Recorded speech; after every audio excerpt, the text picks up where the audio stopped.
Welcome to an MPA Production stream. I am the guild leader from the music production arena community. It's a live stream we do Monday through Friday, 6 p.m. Eastern. We work on community-related projects. This is actually 5 p.m. Eastern now. We moved it up an hour. Monday through Friday, 5 p.m. Eastern. And we work on collabs and stuff. Alpha J, good to see you in the chat. I know coming in an hour earlier is good for you, Alpha, you said to me. Which is and a few other people too. I know a whole bunch of members from Music Production Arena go to bed pretty early, and from other communities I'm into. So actually going an hour early, I hope will make this just a better time slot for everybody. All right. Main reason why I started doing extra hours earlier is not to just move the time slot, it's to actually give me an extra hour to live stream if I want it. So I'm streaming anywhere between 2 to 3 hours.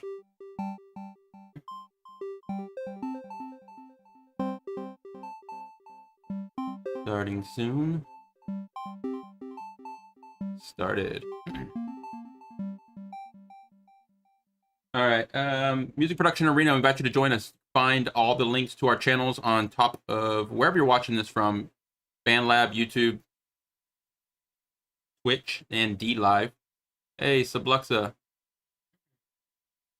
Yeah, I've been wondering where have you been. We've had quite a few updates. I don't know how many of them you've missed or caught, but we'll go over that in like the second hour here. First hour, I'm just gonna jam a little bit. Not really jam. I'm still producing.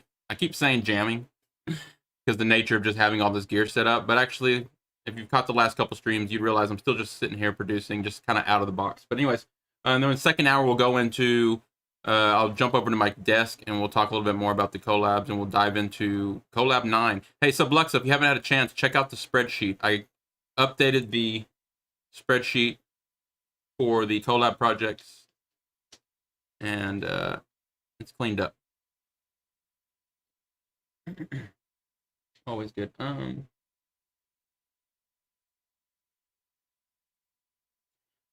No worries, Subluxa. You know, we're here every day, so if you miss one stream, you can always just catch the next day. But good that you popped in today. I've been meaning to send you or let you know to check out the spreadsheet, because I know you look at it.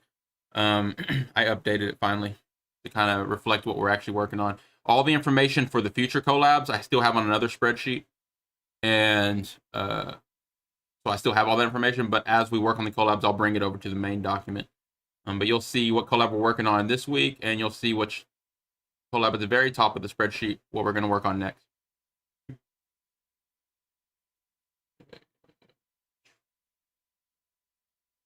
All right, we invite you to join us. Music Production Arena is a community of music producers. We have a Discord. We invite you to join us on our Discord and all our other channels. So find the links wherever you're watching this live. BandLab, if you're watching this from BandLab, follow us on BandLab. We've got lots of, I'm uploading every project that I come up with here as a forkable, collabable project on BandLab. I was walking around. So, anyways, we'll work with something in D minor, 110 beats per minute. It's actually this room right here. No, it's the yellow one. Preset, 110 beats per minute, D minor or F major relative. This is a room, another one of those rooms I've been producing in. Whoa. Pause that. We're going to start a new riff.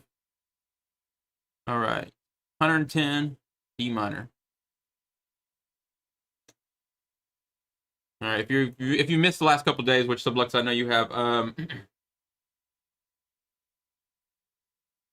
Sublux, first of all, okay, let me address something in the chat real quick before we jump into the music. Sublux, yeah, if you look at the spreadsheet, those 8 collabs were the ones before I even met you. The other 8 collabs. So collabs 1 through 8 were from season 1, what we used to call season 1.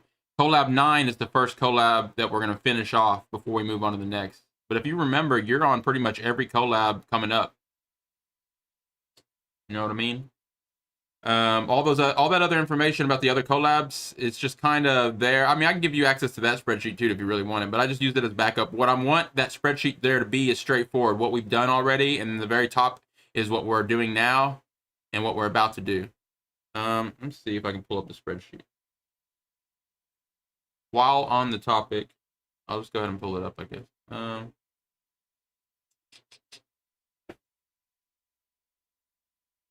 Well, I was going to wait till the second hour to get into all this stuff, but just since you're asking and other people might be curious at this point. So, Blexa, here, if you just look at this, the very, very top is the next one we're going to work on. I think you're on that one too. Remember the splitter core one? And then collab 9 is the one we're working on now, and you're on that one. All these other ones here, 8 and below, you were not even part of the communities at that point. So, no worries. And if you look here, we have a link to the BandLab project on each one of these there. So if you're interested in, if you're watching on BandLab now or wherever you're watching from, and you see and you want this document, just join the Discord, go to the events section, you'll see a link to this document there. And if you want to get involved with the collabs, just message me on Discord, Guild 1000. Just send me some samples and stuff like that. All right, we'll get into that there in the second hour. I'm going to come up with the riff of the day is what I'm calling it. I'm come up with a riff. Back over here to the creation station. We're gonna come up with a riff to upload to BandLab. It's just gonna be a short riff. It's gonna have anywhere from like 6 to 8 tracks, and I'm gonna upload it to BandLab. It's gonna be D minor, 110 beats per minute. As soon as I'm done with this, you know, we'll put them up there. Anyone that wants to grab them. So daily free samples here at the Music Production Arena stream, and a daily riff. daily collabs, not to mention the other big collab projects. So lots of collabs happening on stream. All right, so D minor. I'm gonna start a new riff. So I'm gonna. I need my headphones.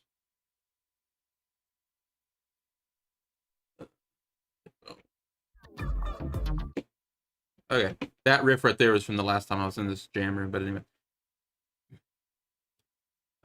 Anyways, if you've missed the last couple days, you're basically the changes are coming in an hour earlier and doing a little bit more on stream that I've been wanting to do, and because it's fun, and also, yeah, it's just fun. And I wanted to start working out of the box a little bit more, anyways. And I think live stream is a good way to, like, I don't know. I just at this point I'm so used to live streaming that anytime I try to do any project, I feel like I should be streaming. So I'm trying to just bring a few more of my projects into the live stream. A lot of people that know the live stream know I talk about Endless Studio all the time. I love it, and I'm use it for more and more every day. It's like my main production tool. But that's what I'm gonna be using. Come up with the riff of the day. Riff of the day. I'm just gonna get started here. More time to riff around. All right. Start today. Anything. Creative and free. If you were here yesterday, you saw someone popped in the room. William Sharkey. After I went over to Discord, I recognized the picture, and then I realized I have seen William Sharkey before in the community, of course. Verified jammer way before me. I believe so. Anyways, and there was a couple other people that we've like Dead Cousin I've mentioned is involved with one of our collabs, is also jammed with me in one of these rooms. And a member of the Boundless has jammed. I just haven't exported out a riff because I was going to continue to work on it. So as I meet more members over on Endless and invite them to these rooms, even here at the beginning of the live stream when I'm just riffing around, we might have people joining us from time to time. I invite anyone to get involved. Again, all the things I do here on the stream, I'm trying to make community and collaboratives. So everything goes up on the BandLab. Endless is also a very collaborative app. And anyways, D minor drum beat. I'm gonna start with drum beat again. Well, actually, I don't know. Let's see. Let's start with. I'm gonna start with a random set.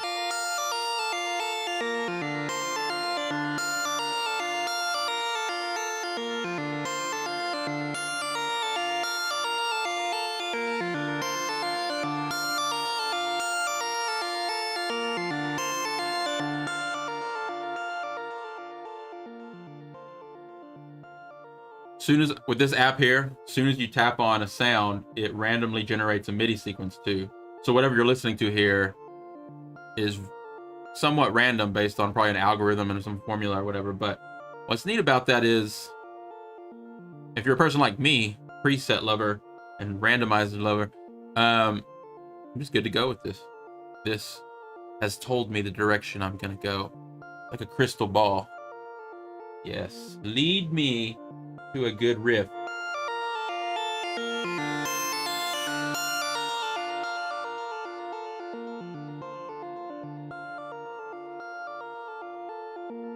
It's a wavetable synth.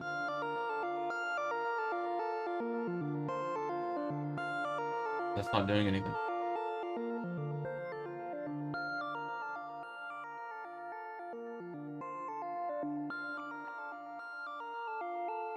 Just moving the knobs. What's neat about Endless is it's always recording. So you get to move the knobs, tweak around, and try to preset. But as soon as you do something that sounds good, you're like, "Whoa, that was neat!" You just hit loop. So yeah, that's why Endless is my favorite looper thing at this point. I mean, I have many. I mean, Ableton is powerful, of course. Ableton Live. Every time I'm using it, I'm sitting there and I'm like, I finally come up with what I want to come up with, and I had to feel like I had to go trigger a recording and come back. And there's ways around that, but anyways, at this point, Endless Studio, Ableton Link, which is a protocol. What do you call it? Let me pull this up so I can show you. For those that don't know, Ableton, the brand, the company, Ableton, not Live, but Ableton, the brand company, made another bit of code called Ableton Link, And that's how I have everything synced up here. And it's, I believe magic. I don't know if it's really magic, but I believe it's magic. And it syncs everything up, BPM, mainly BPM and downbeat sync clocks. And that's why it's so easy for me to just like grab these riffs, hit thing, and it just loops so perfectly. It's that Ableton link is what makes this all possible.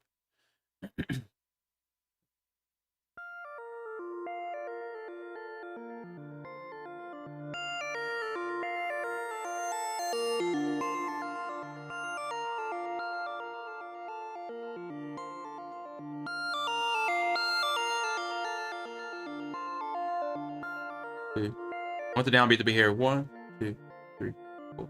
1, 2, 3, 4.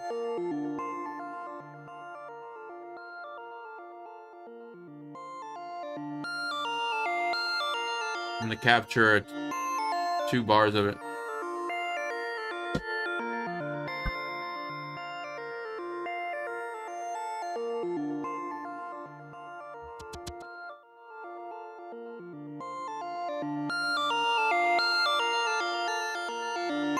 Okay, so there's our first track. It's on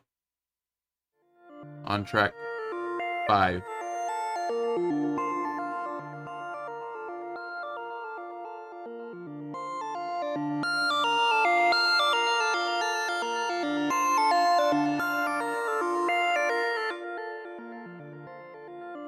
All right, I'm gonna jump over to Launchpad.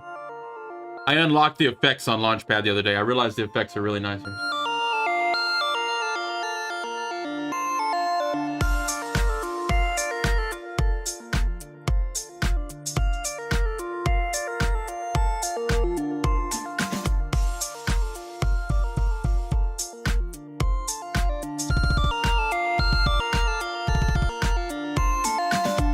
We'll wait on the drum beat.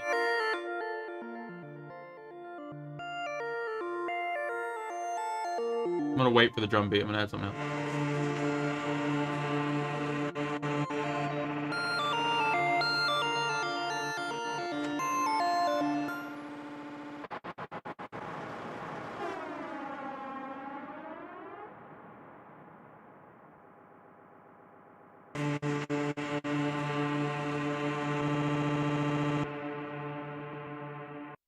Just trying to find something else to add.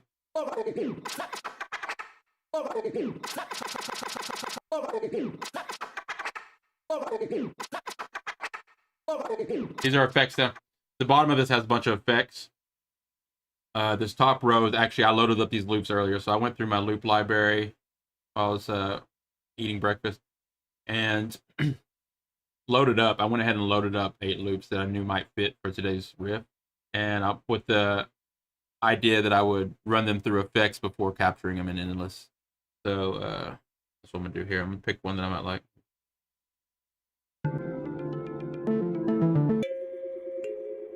This bell thing.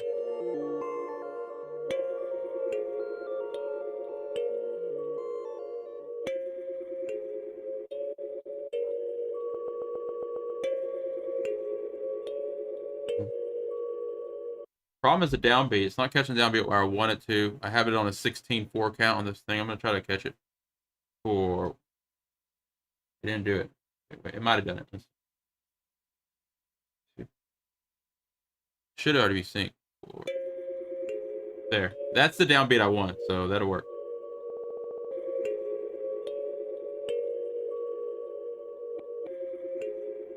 I'll turn on a metronome.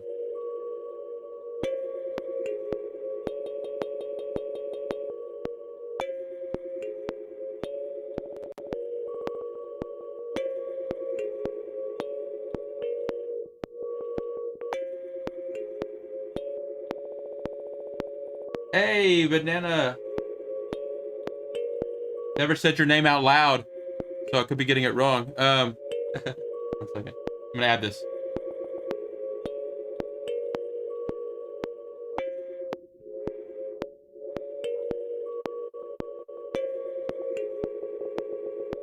I messed it up, but I'll add whatever. There is no messing up on Endless. Okay, I caught all that. Hey, Banana in the chat from Endless. I'm gonna stop that. I'm gonna stop the metronome. Never said your name out loud. Am I saying that? Is it even Banana? It's not Banana. I feel really bad. That's not Banana. Hey, how you doing? Thanks for coming by. You got a banana in the picture. Be fair. I guess it is Banana. Banana poet. Okay, I get it. Fair. To be fair, it is Banana. Thanks for stopping by. We had William Sharkey stop by yesterday, and I'm really happy. I reached out to Little Wing. Little Wing put in the Endless Discord. It now the bot over there notifies the Endless community when we go live here on Music Production Arena. So super thankful and grateful to the Endless team and Little Wing for doing that. First hour every day, I'm going to be doing Endless Studio stuff, so it's relevant. And I'm just coming up with a riff every day, basically. And then from there, I'm going to be posting the riffs on BandLab. Trying to get more people turned on to BandLab on the Endless side of things. The two apps work really good together. What is that? BandLab. So I just export out the stems as soon as I'm done with the riff on Endless. I jump over here to BandLab. Go to Band, and I've been uploading the riffs right here. And you can see I put featuring William Sharkey yesterday on the riff because jumped in, added something. I'm keeping it real simple, you know. Just whatever riff I come up with that sounds good for the day before I move on. That's what I'm going to export. Earlier, before I started doing it on live stream, Dead Cousin did jump into one of my rooms, or one of the rooms, our rooms. So I still have that riff. And now I'm just going to keep building. I'm like, I love collecting things. And I mean, sort of. I say that, but I'm actually very much a minimalist in real life. I don't collect things, but I like collecting what has value to me. And these riffs and these little things, if they really feel like, I don't know, they have added value. The more you create like a series of something, you know what I mean? They start feeling like a collection. And now I'm like obsessed and geeking out over like coming up with a riff every day or whatever. Anyways, I'm going to upload them here. This is a band on BandLab. People can join the band. Whoever's in the band has access to the yes, that's okay. Banana says yes, that's why I'm here, but it's late for. Yeah, I realize most of the Endless team. Where we at? Most of the Endless team, it's pretty late for them. I actually started doing this stream 1 hour earlier just because of that, and because of a lot of people that go to bed around this time. So in the community, so hopefully it makes it a little easier for people to catch it. Anyways, we on the stream normally we do collabs just like inside of FL Studio and Ableton and stuff and BandLab, and we usually just always gathering samples from different members of the Music Production Arena community. This is just like the community that I lead, and we just do collabs. Well, you know, Endless is perfect for that, and I've had this huge desire to get Endless involved with, the Endless app as much as I can, get involved with the collabs because, you know, just so perfect. But anyway, I appreciate you stopping by. Don't let me keep you up, fall asleep. I understand. Feel free to join any day. You know, I posted a link to these rooms inside the Discord. It's the linktree/preset_studios, and it's the 6 rooms that I created. And any day, anyone that feels like joining, feel free. Even if it's not live, you know, feel free to jump in the rooms. I'll always have those rooms. I'll change the key and the BPM eventually, but for now, I'm locking those in, key and BPMs, just so I can come up with a whole bunch of riffs in those. Then I can do a performance and know that I'll have a whole bunch of loops that will like blend together and stuff. All right. Banana stopping by from the Endless community. All right, we're going to D sharp minor. Let's see, what did I add? What did I add here?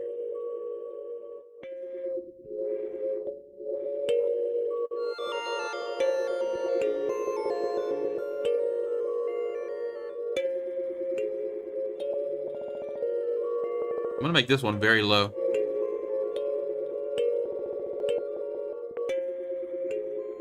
Okay, let's add something else.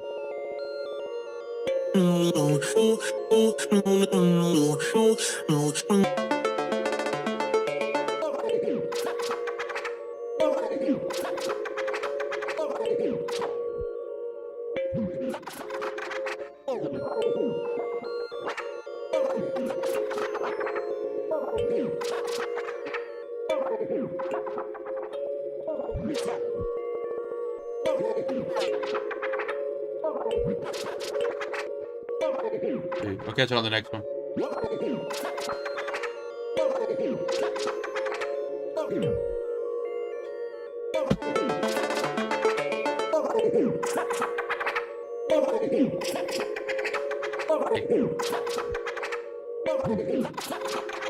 Oh, we caught that other sound at the very end. Oops. I'll just capture this again. Okay. What happened there was that thing was still looping. I forgot to hit turn off. But also what happened is I caught the end of that other loop. So I'm going to capture just a 2-bar version of that loop by turning it back on.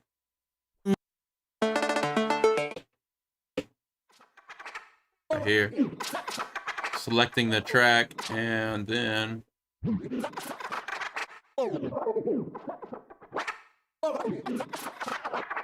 gotta let it run through the looper. It's a real-time recorder. So I gotta let it run through the looper and then I'll capture it.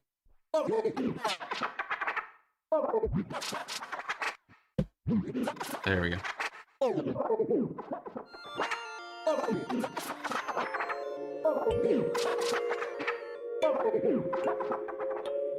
Let's get a drum. Let's get a kick drum.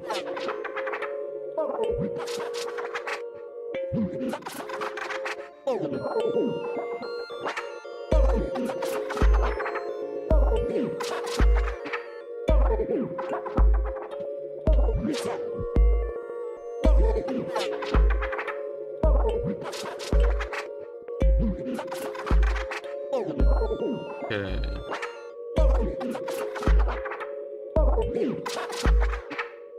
I guess let's get a hi-hat thing going on too.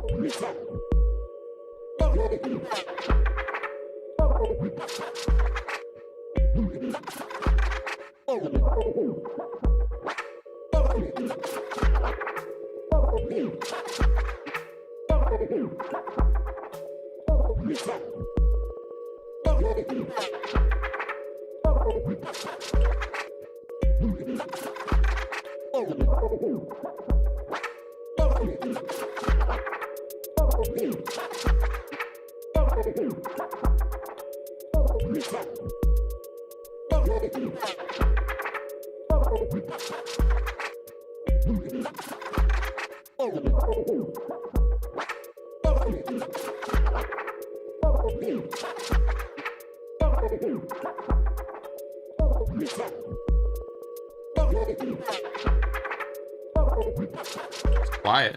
Turn it up.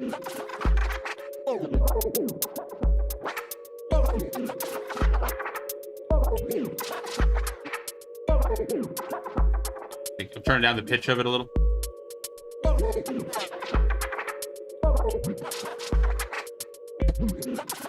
All right.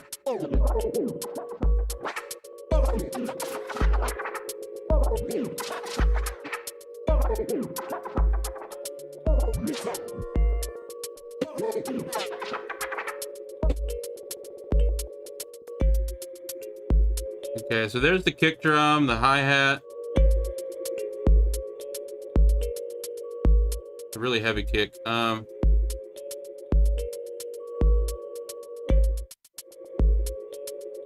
bell. I'll turn down the vocal chop. Hey, Banana, see you later. Appreciate you stopping by. That was awesome. If you have any rooms, Banana, by the way, that you have, please send me an invite to your favorite jam room. I'd love to join you in your favorite jam room on Endless.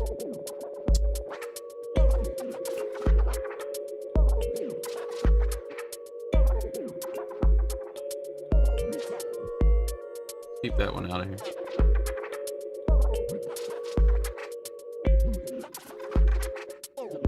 All right, let's add something out.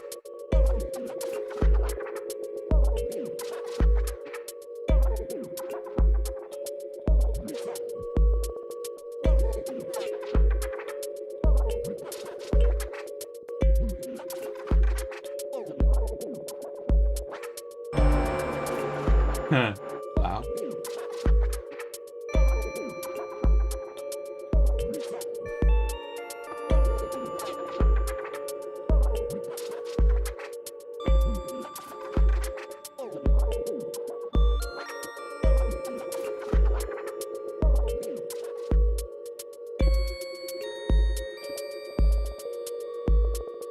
Feels like a D harmonic.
Real chill riff today.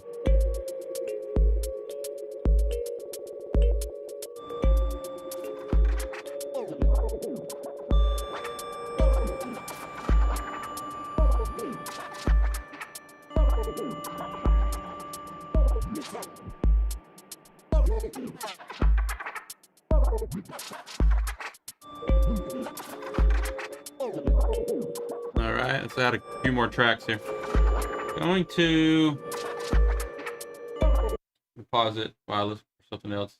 I'm gonna see if I have anything else inside this thing loaded up. Like I do have a bass here.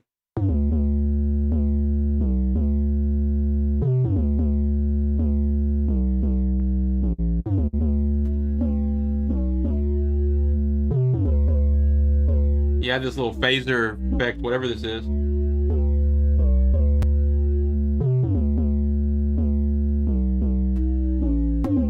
Stereo phaser.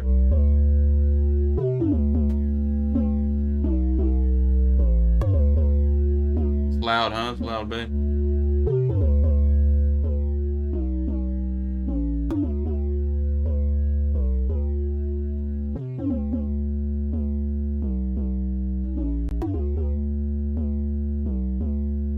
But you know what? I don't want to do that. I want to, let's go back. Well, let's see what it sounds like with it first of all.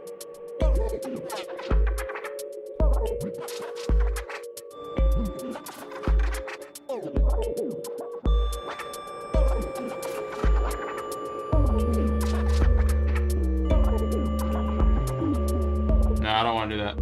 But let's go add some bass.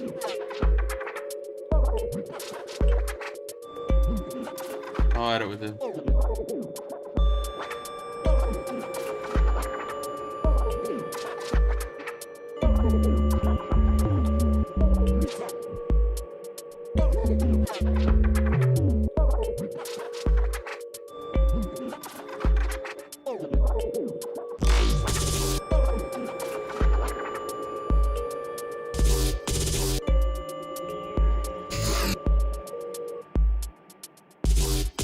Not this one.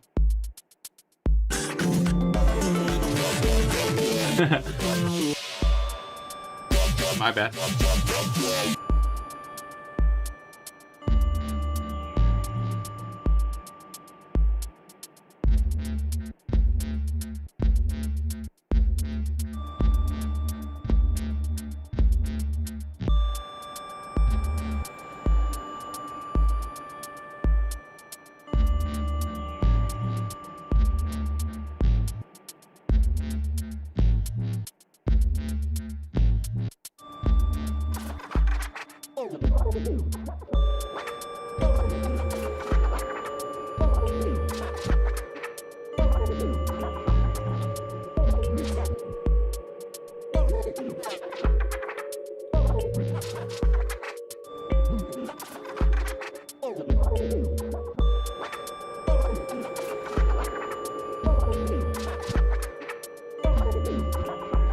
Not liking that.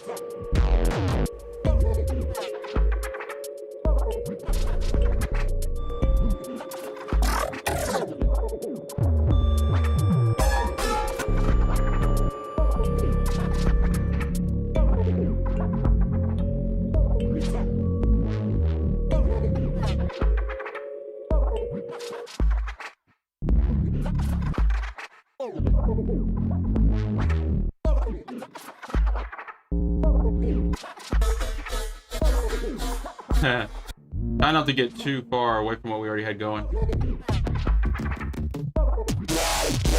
I'm just gonna have to play it in with my keyboard.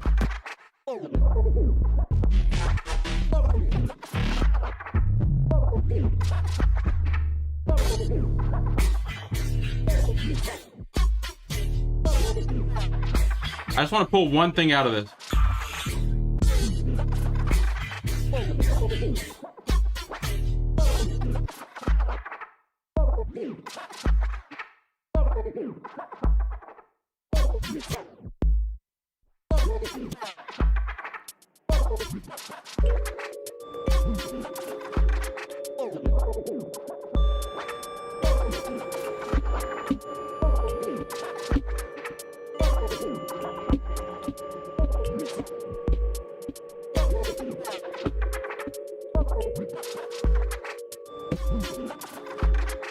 There, we got something. Something is better than nothing. Let's add some delay to that.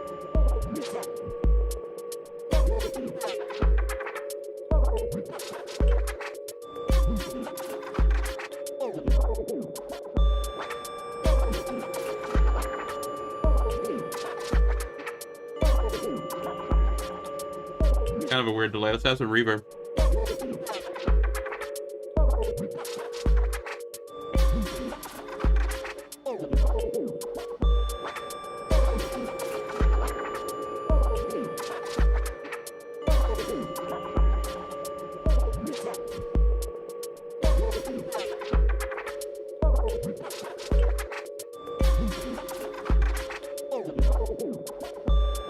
I guess we'll give it a little bit more groove here.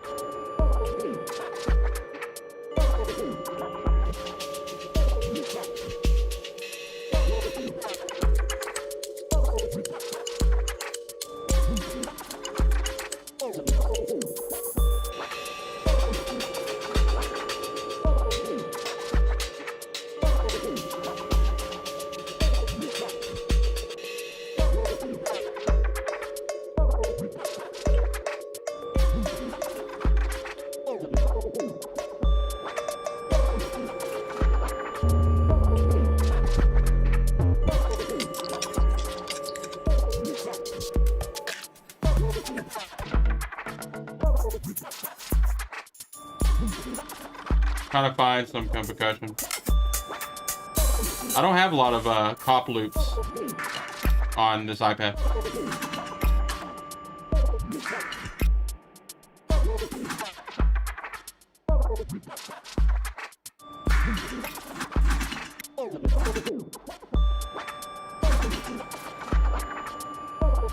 Nope. This is a very put you to sleep kind of track or something. It has potential, but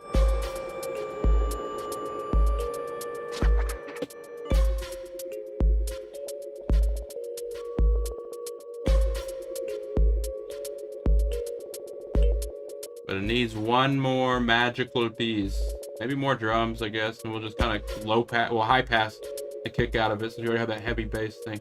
Let's go drum.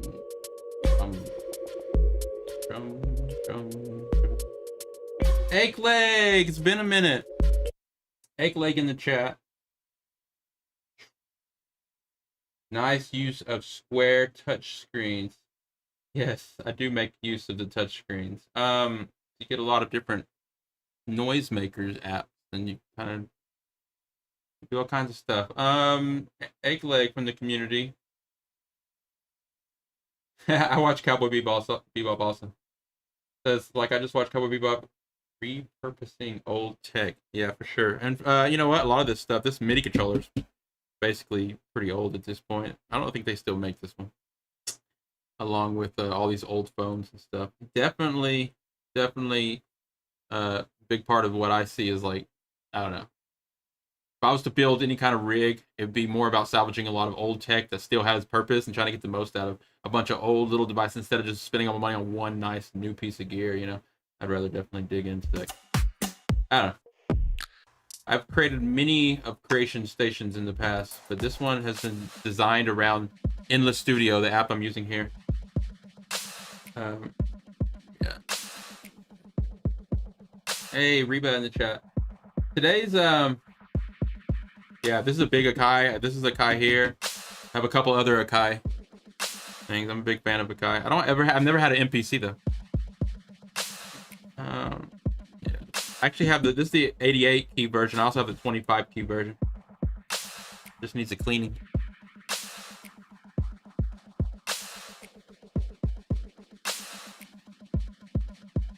Yeah.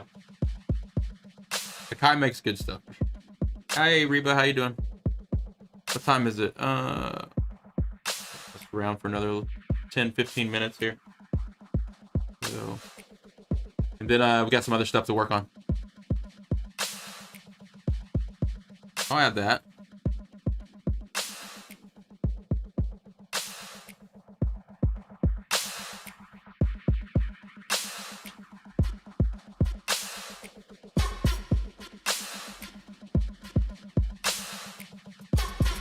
This is the riff we've come up with so far today. I'm not loving it. I never love it in the moment. I always have to give it a second. I mean, sometimes it comes together, but I don't hate it, but I don't love it. I always check out the things that don't belong.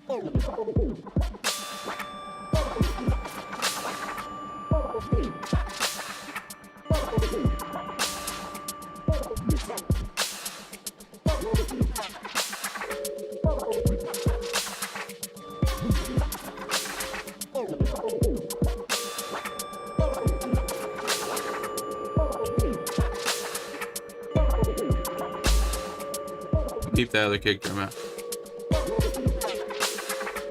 This is basically what we have so far. These other tracks that I have in here, I'm not really liking.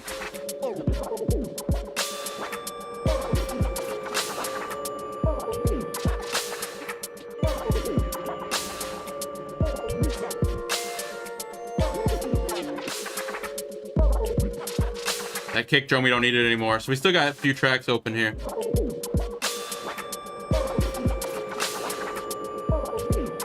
Let me actually play something now. Oh, I have to sample that drum beat, Phil. I haven't sampled this drum beat yet. I'll do that now.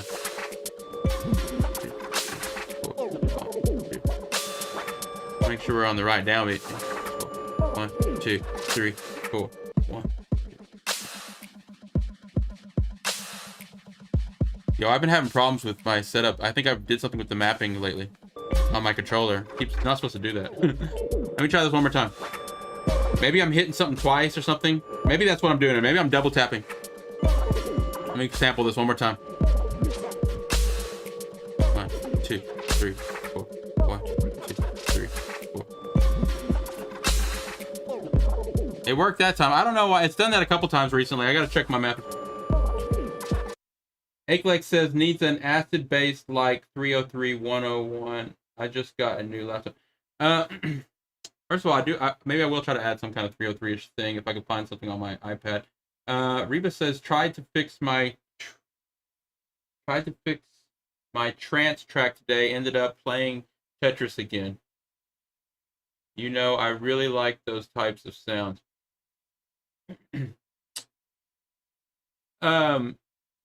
Reba, why did you is playing Tetris as in with your project, or you ended up really literally playing Tetris instead of working on your project? And that made me think of, I was watching Look Mom No Computer YouTube channel this morning, and he updated us on his elaborate Game Boy machine. I don't know what it's called. If y'all know that channel, Look Mom No Computer. Look Mum, M-U-M, No Computer. And I think he's using Tetris as the main sound source. I don't know. Akeleg got a new laptop. Very good. Ruben says gave up and went and played Tetris. They have Tetris in VR. It's actually pretty crazy.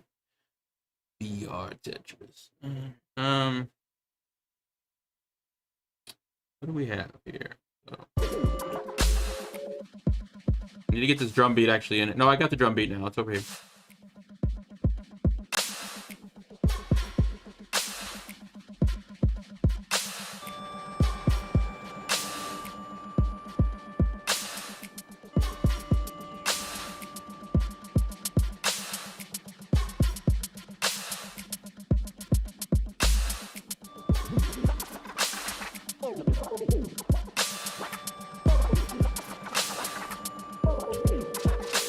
All right, that's the riff so far.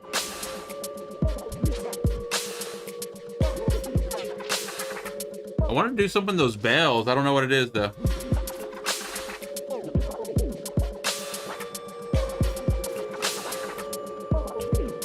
Let me play something. I shouldn't have opened that.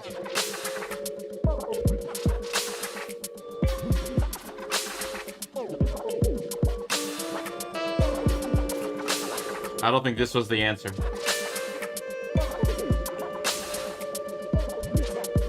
Unless I find a different preset that might work.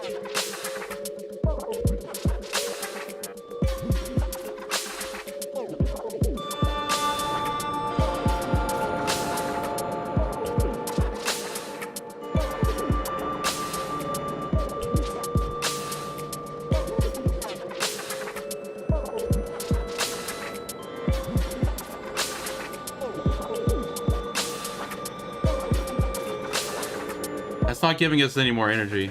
Basically, it's a very moody track.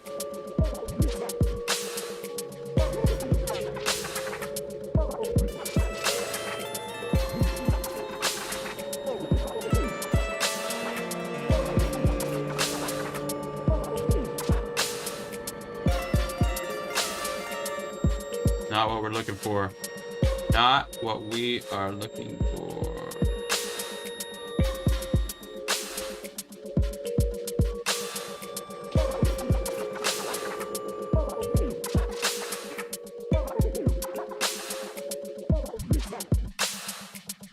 Just play something.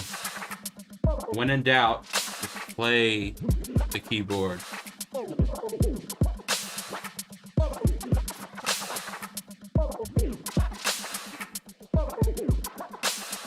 Reba says they don't have VR 180 spin, which is super important for runs. Oh, speed runs, fast Tetris. Let's get some.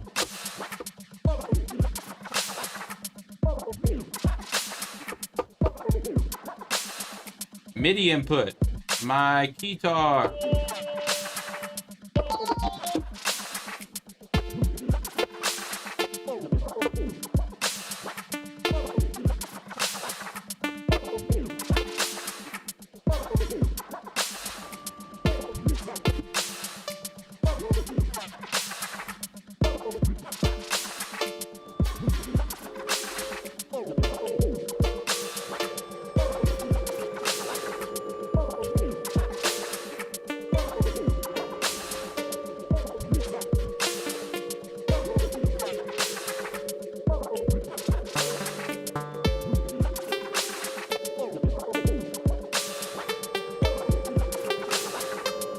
I'm trying to give it more melody.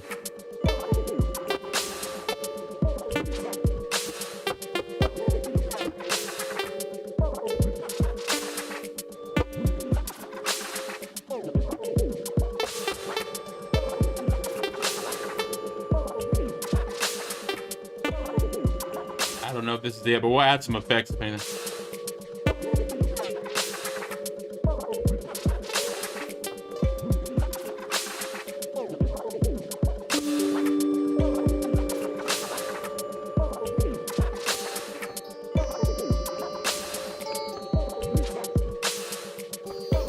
It needs a real simple melody.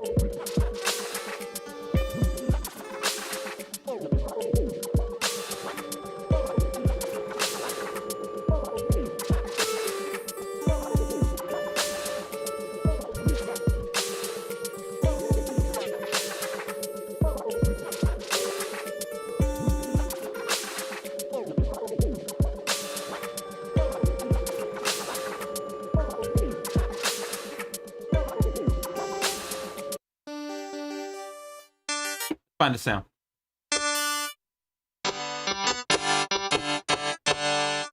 This is not the sound I'm looking for.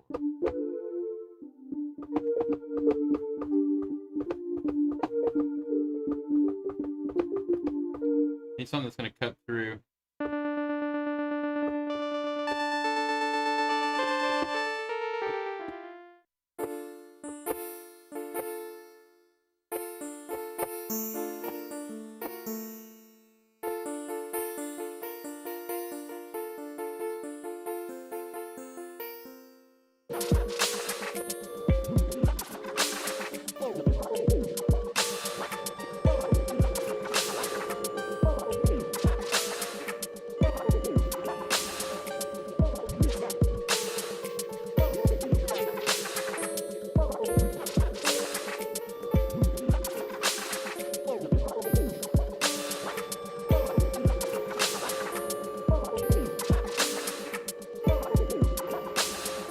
I decided just to grab something and maybe add some effects to it. Let's add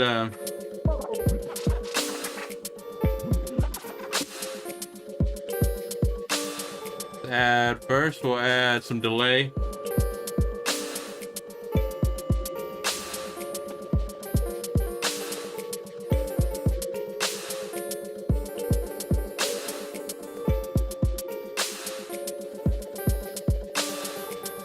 I gotta find the right amount of delay.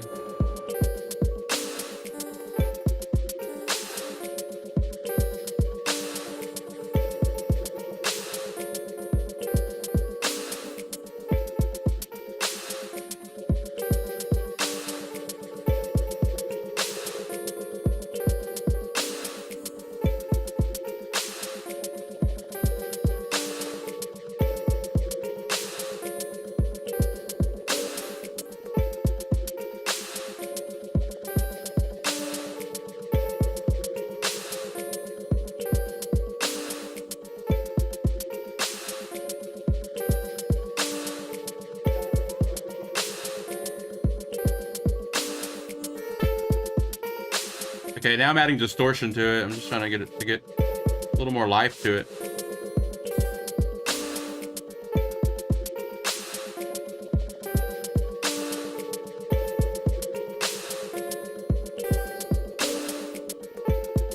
Alright, now I'm gonna add, I don't know, I'm just trying to definitely do some just random effects to give it some more life. I'm just actually run a low pass over the top end.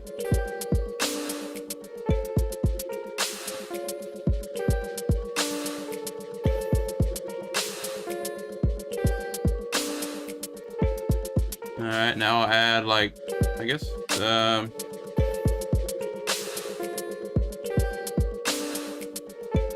where's the saturator?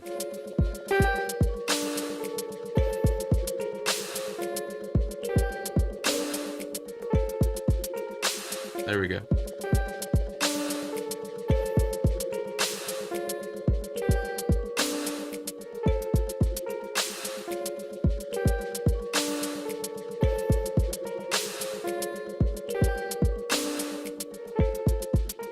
Now the sound like moves around a little bit. I'll add some reverb.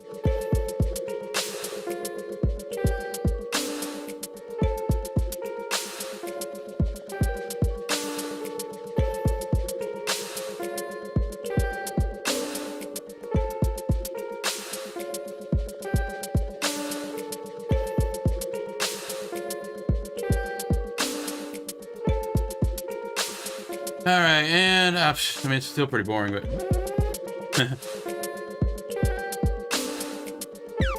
no, not the one I'm looking for. Go there.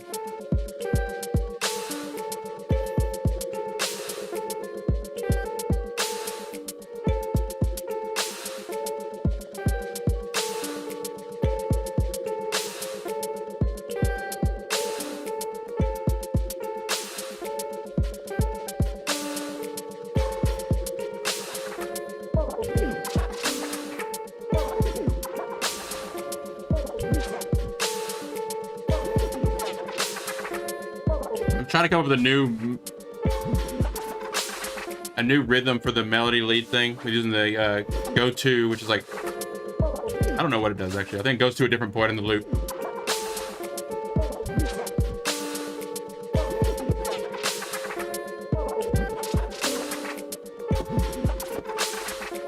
I had something going for a minute, but I missed it.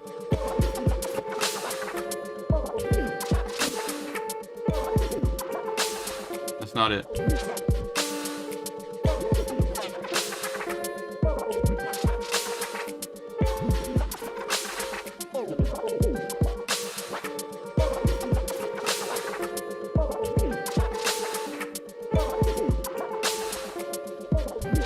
That's not working, but I'm not gonna give up.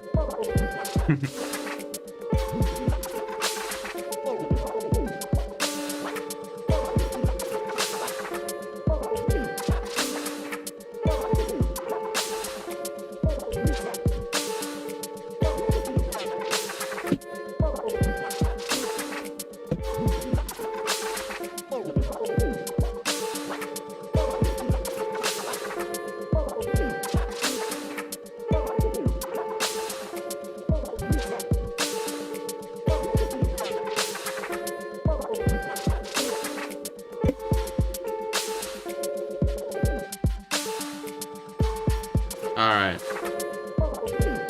I don't love the riff today, but I'm gonna try to mix it a little, make it better. That's fine for the most part as a riff.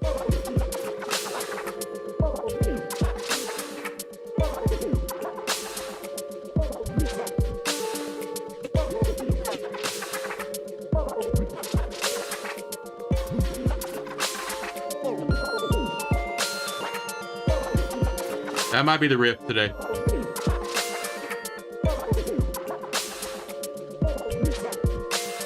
Kind of weird, but you go back and listen to all the other riffs we've done, you know, they all stand on their own. So it's a nice addition to the collection, but not my favorite. It's not that hard to create riffs here under pressure with this live stream as much as I thought it was going to be, but it is different. I'm getting more used to working on live stream and under pressure, and I've always been a performer, so you get used to that, you know, performing in front of an audience. But it's always different. You know, if I was here by myself and not thinking about what other people are singing, I'd be going through more apps, I'd be going through more sounds, I'd be experimenting more. Every time I think about the camera watching and the audience watching and the time watching, I'm trying to, like, I don't know. I think the more I do it, maybe the more comfortable I'll get, and I'll experiment more and I'll be more brave. Here, let's try something to add something with this. You know, I've got a lot of apps to try. I just need to take the time to open up some different apps throughout the week. I don't need to use the same apps every day. I have to put this on D minor. Let's see. D minor. Settings. Hopefully. That's not what I'm looking for. Transpose. D minor. Set key.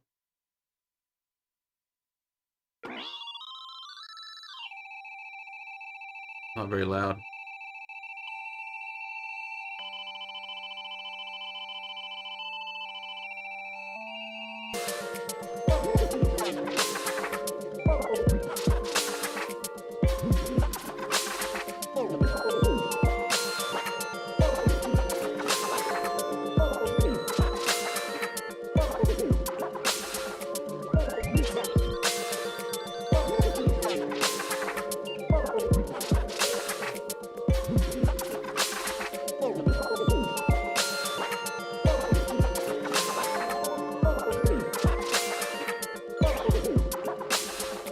Gonna add one little effect and we're gonna move on.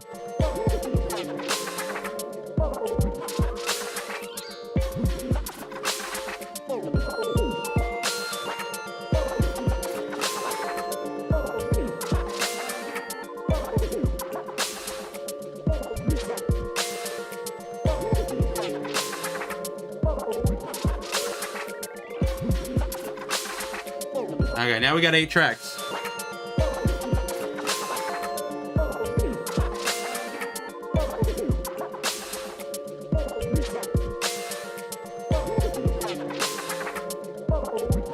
And Didi in the chat.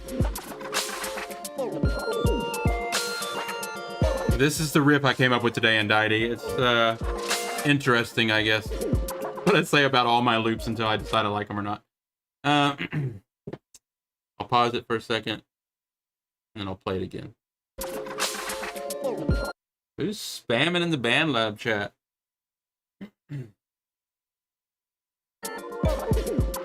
If you're watching BandLab chat, I mean, if you're watching from BandLab and you don't want to be bothered by people that might be spamming in the chat, I don't have any control over the chat right now because it's just too far away from me. Here in a second, I'll go over there. For those that just want people to listen to their music or whatever, I'm not listening to their music here on this stream. But I think about doing it sometimes. I think about doing it. So follow the Music Production Arena page, get notifications if I go live with a reaction stream or whatever. I'm more likely just to stream music without reacting to it and just playing it. But today we are working on collabs. So I invite anyone to join us that wants to join in the collabs. Join Music Production Arena.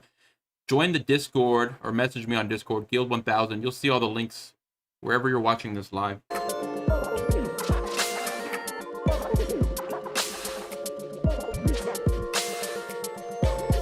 Doing a mix on this.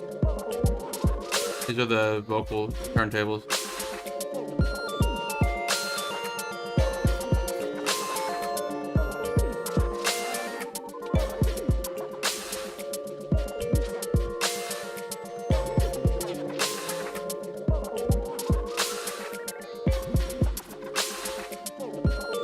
Okay.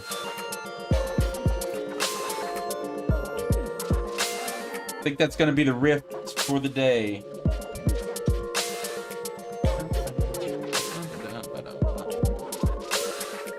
Jumping over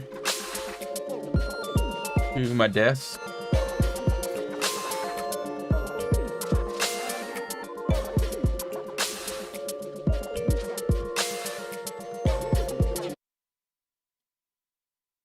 All right, that's the riff of the day. I'm doing a riff every day, new riff every day. That was the one I came up with today. As you can see here, we have this BandLab guy. Please contact administration for more info. What is this dude? Restrict user, I guess. I don't know if that ever works. Why?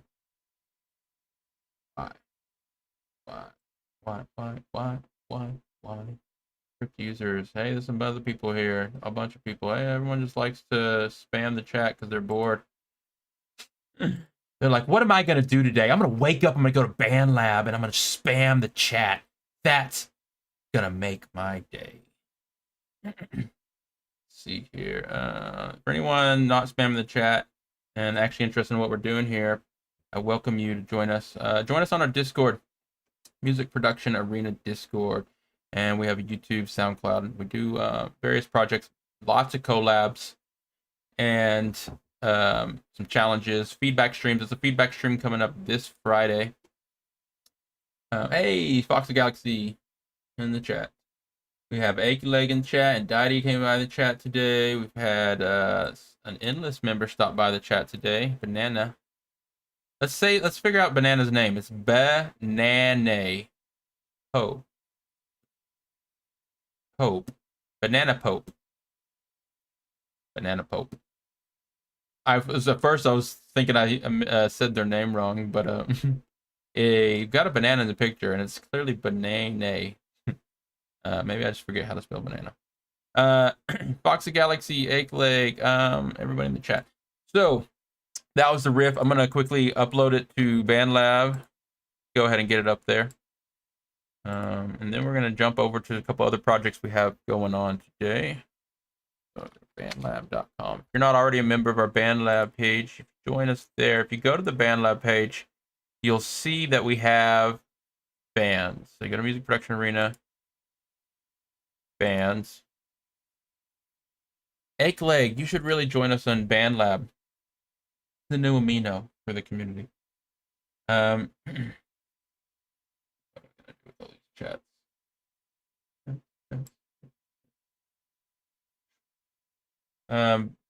Leg, do you have a BandLab page? Not Bandcamp. Not to be confused with the Bandcamp, but BandLab.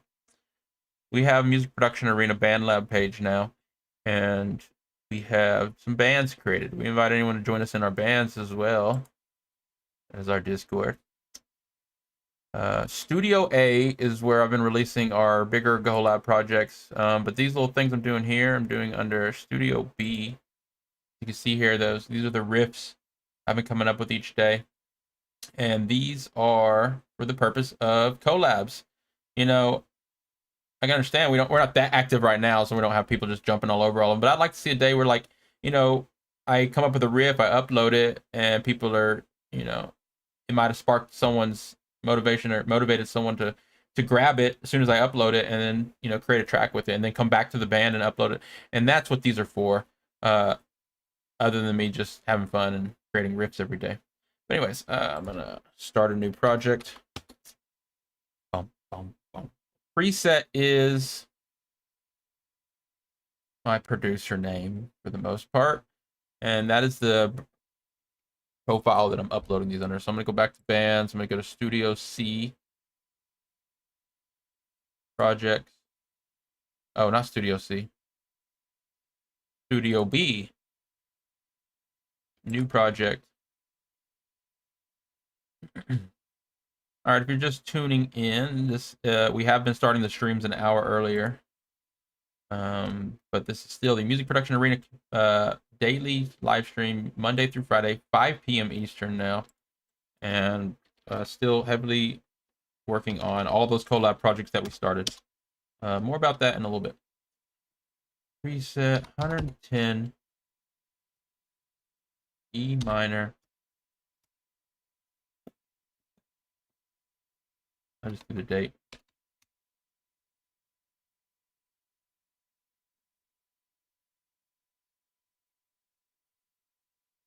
All right, and I'm also going to set the project here on BandLab to 110. Get the key on D minor, just to track of things. Okay. I'm going to save that.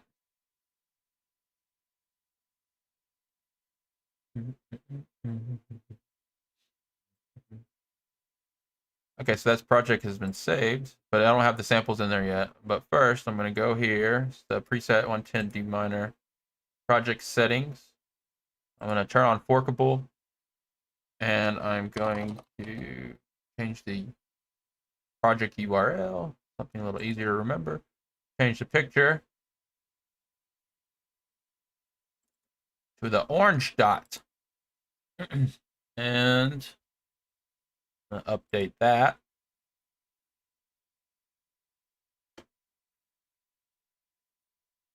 Okay, there's that. Let's get the samples in there.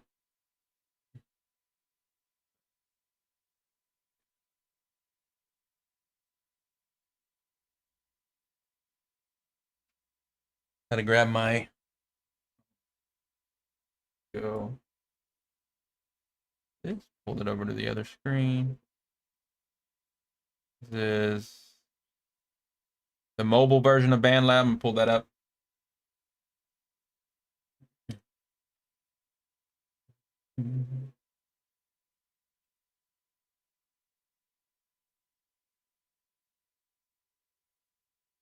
Okay. Go to my project. No, I'll go to the bands. They've got a bug. In fact, I don't know the best way around it. But anyways, there's a bug right here. If you see on the mobile version, it doesn't always pull up all the studios. I'm sure they're aware of it. On the desktop version, you'll always see all the studios when you click on someone's name. On the mobile versions, it doesn't always pull up all the studios, which is kind of weird. But I think I can just go to my project. No, that's not where. Band projects. And there it is. You can always just find whatever projects you're looking for through the band projects tab. They seem to always come up there. But when you're searching bands, sometimes they don't pop in. I don't know why. Okay, mix editor. But I'm missing a step here. Actually, first I need to go over to Endless. I already have an account. I see. All right. Again, if you've missed a few streams, just to let people know, and for a few of our announcements, Music Production Arena, we have a feedback live stream coming up on this Friday at 4 p.m. Eastern on the Music Production Arena YouTube channel. You can go to musicproductionarena.com/feedback. You'll see a form there and a countdown even to the live stream. We have an ongoing producer battle, but it's not seeming to be a success this time. I did something different this time. It's not. Last producer battle was pretty good. This producer battle, I haven't promoted it like I did last time. It's because I've had so much attention put on to the live stream and to our collabs that I just don't have the attention right now to do battle, but I need to pull it off. So we're going to do something about the producer battle. We're going to pull it off. Okay, go to endless, go to my jams. Preset 110, D minor, F major. That's the one we've been working in today.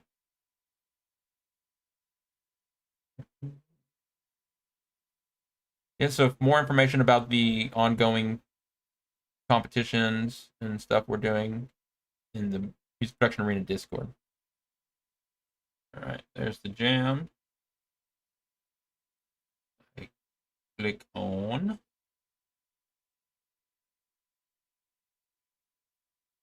Export stems. Hey, Nathan in the chat. Streaming at 5 Eastern, he says. Yeah, it's been after 5 for me, and I'm in Central. I didn't just start, though. I started an hour and 15 minutes ago, which I think was 5 Eastern. I'm in Central Time as well, Nathan, and it is now 5:11 for me. Okay, airdrop. I'm not airdropping. Save to files. Let's go with send to BandLab.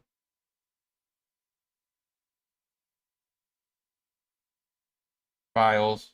Gotta unzip this.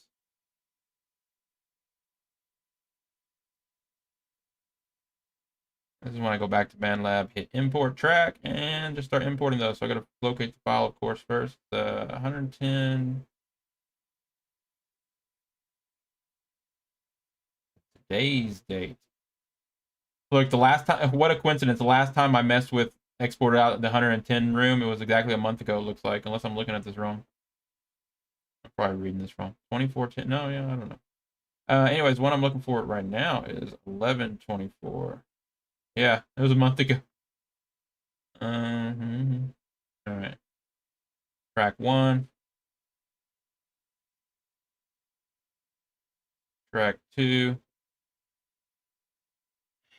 Nathan's asking why I'm doing this on mobile. You know,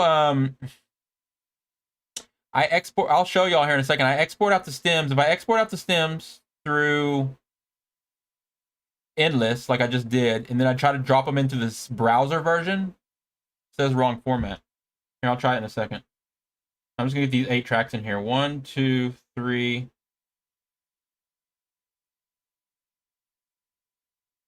4,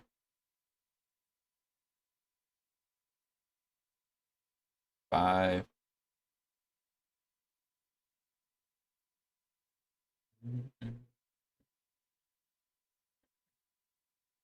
Before I publish it, I'll probably mix it again. 6, 7. No, we got 2 more. 7, 8.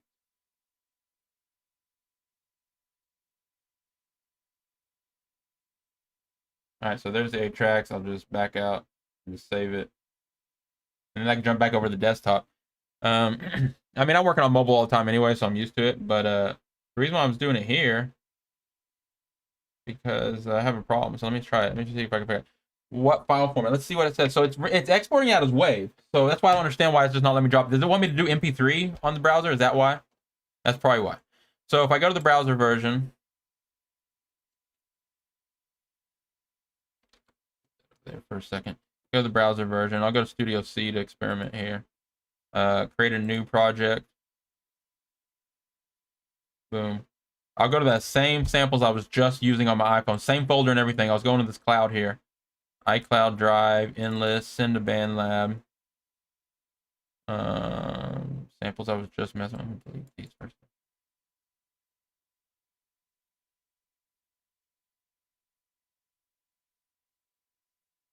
So here they are. These are .wav. Oh, they're not. That's why. Nathan, that's why. Endless is not exporting them out as WAV. Endless is exporting them out as .aiff. And those, I guess, very mobile friendly files, because on the mobile device I'm able to drop those right into BandLab. So that's why I'm doing it on the mobile device, because these riffs I'm creating are coming from another app, and only from that other app at this point. So that app exports them out as AIFF. On the mobile version of BandLab, you can drop AIFF in there. On the desktop version, check this out. It says file format not supported. So that is my workaround for that. And what's neat is once BandLab gets them up there, then I can export them from BandLab wherever I want. But now I don't have to worry about that. So I did it on my mobile device. Like I said, I'm always on mobile anyway, so not a big deal. Now I can click here, click back on Mix Editor. And we should have the projects. Oh, we don't. What happened? It had a sync issue. Let me back out of this for now. Anyways, I'll get that uploaded. If you're just now tuning into the whole preset things or whatever I'm doing over there, if you look here, got the 3 studio rooms. I'm uploading a new riff every day. You can see all these other ones we already have up here. Just go to the MPA Studio B, request to join or whatever. New riff every day. Each one of these riffs have about anywhere from 6 to 8 tracks in them, or loops, different kind. And I'm just going to build up a collection of riffs here for collabing, and also I'm going to eventually do a performance, like a loop performance. I'm going to load all these loops here into like Ableton Launchpad, like I do, and do a big loop performance or something once we get a whole bunch of them and stuff like that. So that's my motivation behind these. This preset 10, it didn't sync for some reason. Look back on. But no worries. After the live stream, after I get something to eat, I usually go and I listen to the riff one more time, and I try to mix it and get a decent mix on it, and then I'll publish it. I'll make sure all those loops and samples are in there. Okay. Close that for now. Close that for now.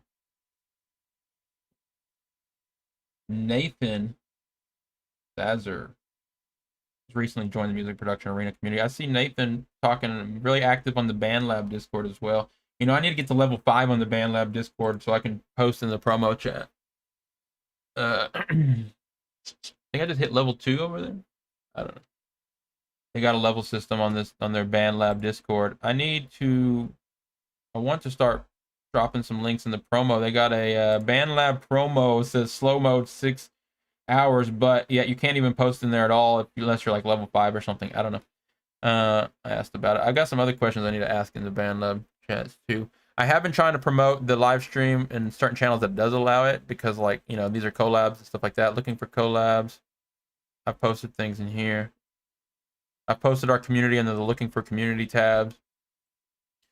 On the BandLab thing. All right. Let me show everybody where we're at today. So I'm going to pull up the spreadsheet. This week, and until we finish it, we're working on our 9th collab as a community. Got a lot of producers on this one.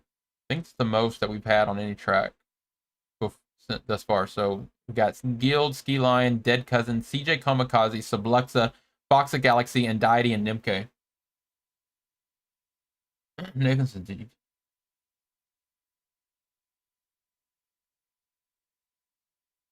you? Nathan says, did you tell them about the 0 day with Discord? Question mark. I got info. I did not. What is it? And what are you talking about, Nathan? I'm not sure what you're talking about. Okay, so it'll probably dawn on me here in a second what you're talking about, but right now, like my mind, it's slipping me. But anyways, we got this spreadsheet document to go along with the collabs. If you want to join in, you want to keep up with it, just go to the Music Production Arena Discord. If you go to the announcement section on the Discord channel, you'll see a link to this document along with the link to the sample packs, all the samples we're using, and just more information about it.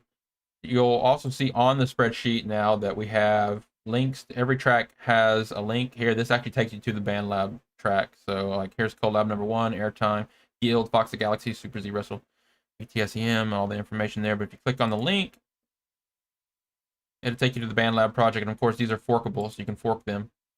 Fork them. I think it's so funny to say. Fork them. you can fork the project here, and they're published. If you're a member of the band, you'll have access, of course, to them before they're even published or whatever. But all right, so the spreadsheet has been updated. Here's the ultimate list of members that have joined the collabs.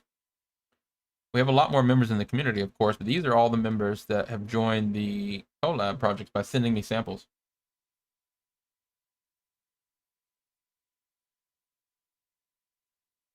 GitHub bingo. I need to create a GitHub. Actually, I need to create a GitHub, but I need to get on GitHub just so I can download code from GitHub, but I'm not smart enough to create any code myself.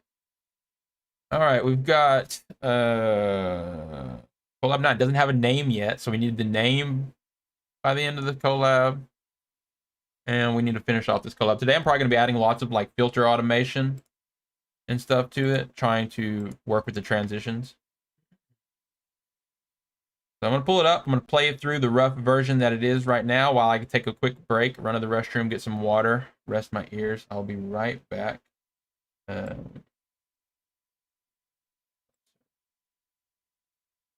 me pull this up first, though. If you want to get involved, this track is 174 beats per minute E minor. It's pretty much full of samples, although I do see a free track here. Track 3. It'd be nice to get some kind of vocals or something. Would be nice here, or whatever. But for the most part, this template that I use is pretty full. So we should be able to work with what we got here. Finish the track. We'll probably use a few other little bells and whistles. Not literally bells and whistles, because I don't want no bells and whistle sounds in this track. But we could use some extra little things here and there effects. But definitely try to keep the collabs all confined to this template, because it's a pretty big template. And if I do that, we basically have 1 or 2 free tracks. Windows back.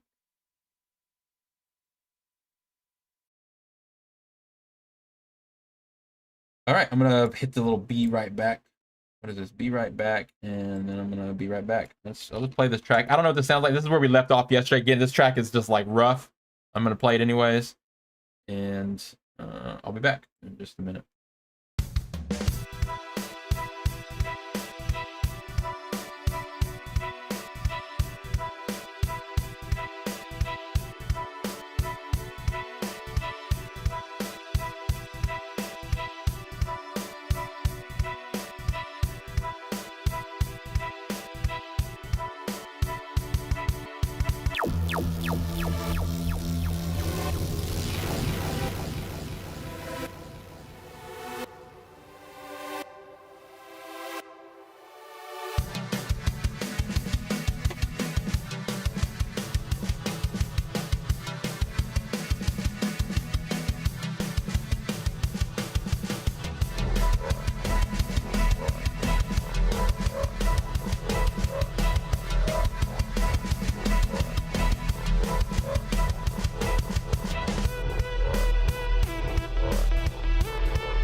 Nathan says, in my opinion, I'm working on my sample pack,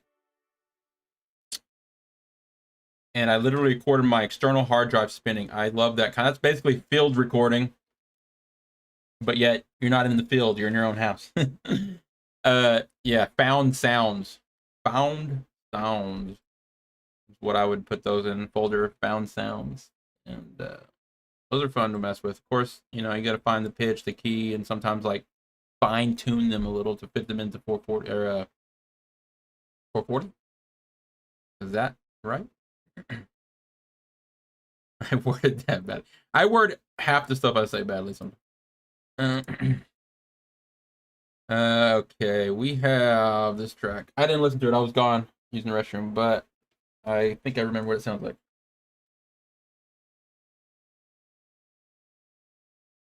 IMO.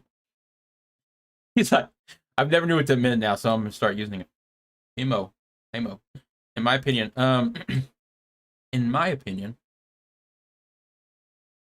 in Nathan's opinion, everyone has opinions. All right. We invite you to share your opinions here in the Music Production Arena live stream chat. We need to get we invite you on the Twitch side of things too. I know it's easier for a lot of people to be on YouTube. So join wherever it's easiest for you. I am happy to announce our Twitch page is growing faster and faster all the time. And the community is really strong over on Twitch. And they're putting a lot of focus on the music themselves as a company, Twitch is. So if you haven't already, also follow on Twitch.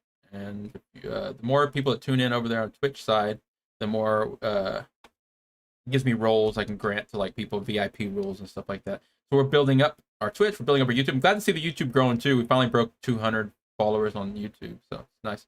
YouTube is the only place that archives the videos, so definitely follow on YouTube if you want to watch old live streams.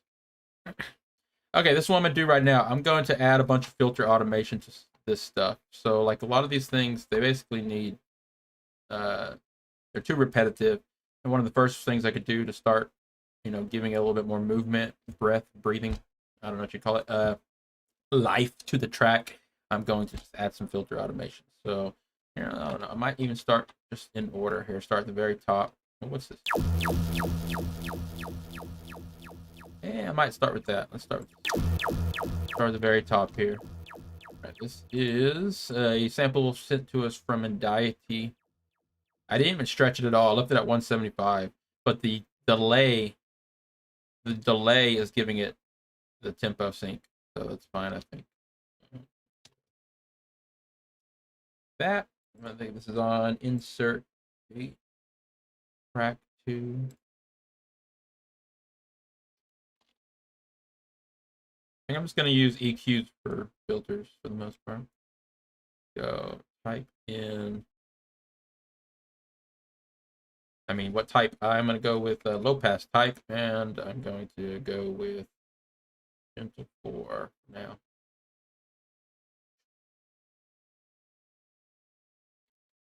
All right, and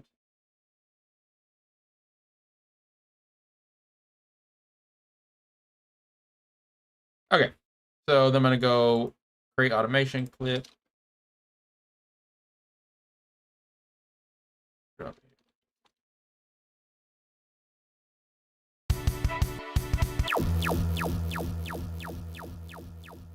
I actually wanted to do a high pass on this, so I need to create another one. Actually, I could just turn that into a high pass. I'll just do that. So go here. I'm gonna turn this into a high pass instead. Let's see what that does. Does it let you turn the last one into a high pass? Yeah, it does. There we go. And let's get rid of that bump. All right, I'm gonna high pass this as it goes by. So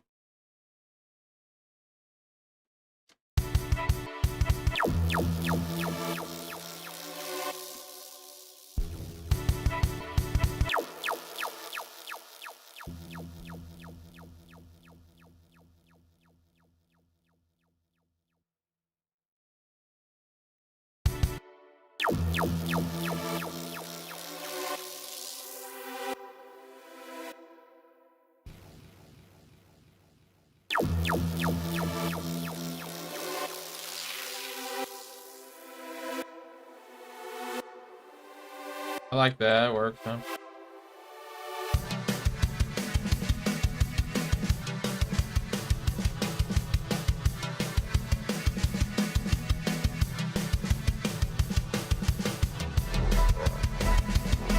This track sounds better to me today. Still needs a lot of work. Don't get me wrong.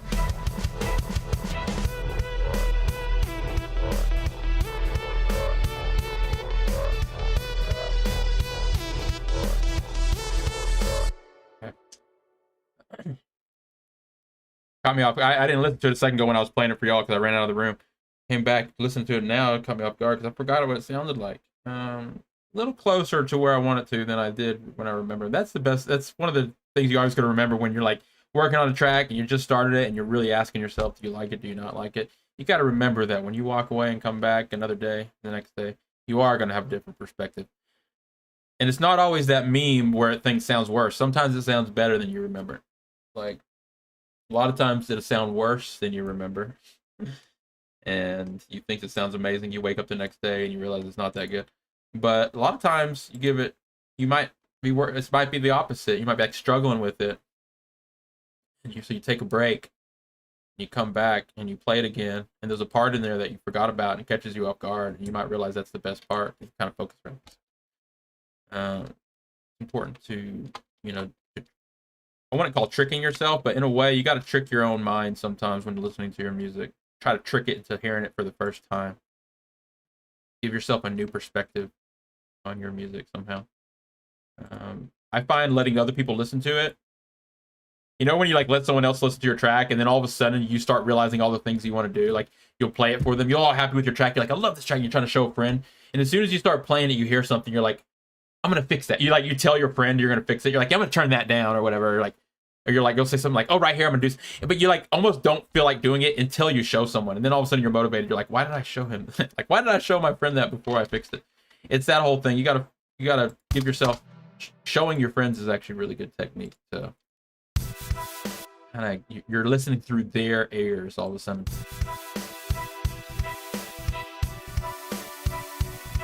Okay, the Foxy Galaxy white noise needs to be shaped. Like it's too bright.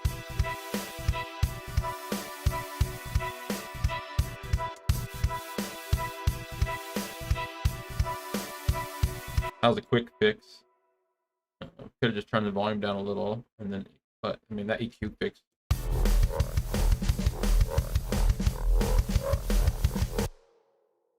Needs to be really quiet, I guess. I'm listening to this white noise that kind of pumps in with the sidechain. It's really nice effect, but I gotta get it set just right. I'm gonna keep those white noises muted for now. Let's see what else we have going on here. Oh, yeah. So I'm going to keep going in order. I'm going to do filters. So we did track 2. Track 1 doesn't need anything. I'm going to go down here to track 4. It's this sound. The Dead Cousin sample. Go here. I'm going to also add a filter. I guess something else my template is missing. I guess the template is missing all the preset filters. Low pass, high pass. I didn't want to set all that up. I'll just add that stuff as we need it. Let's go. I mean, I could create, and I already do have some presets saved, but I'm just opening up these. We'll start from scratch. We'll go that. This one, I'm going to go low pass.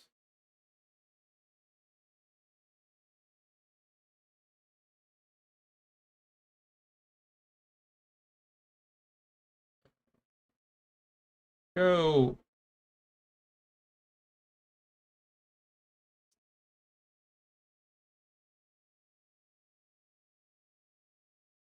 Just thinking. I'm going to turn that off for now. I'm going to leave it like this.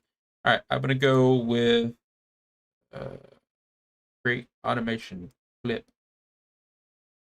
Yeah. Keep the colors right. Couple points.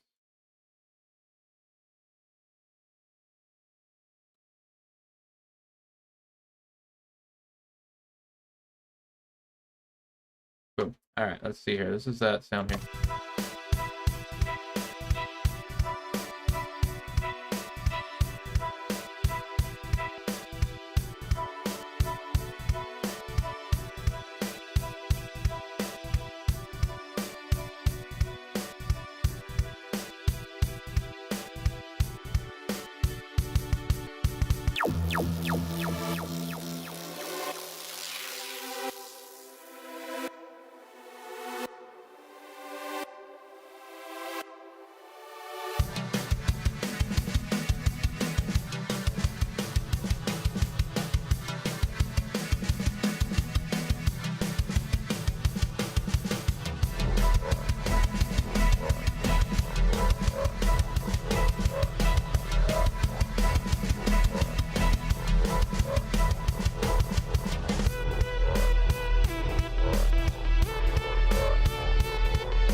Okay, let's move right along here. I'm gonna cut these little spots.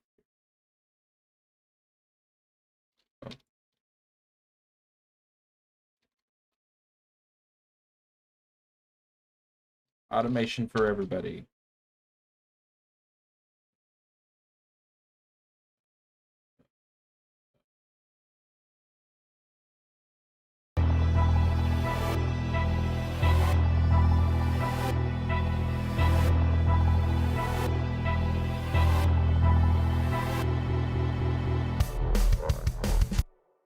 I guess to the next drop. So what's this happening here?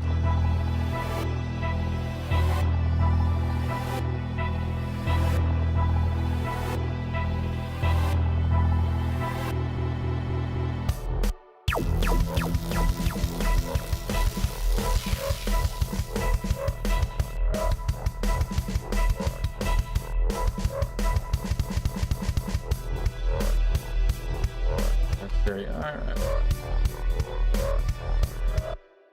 That's pretty good. Let's go to the next track here. This is this lead. We've already got filter on this lead, so that's good.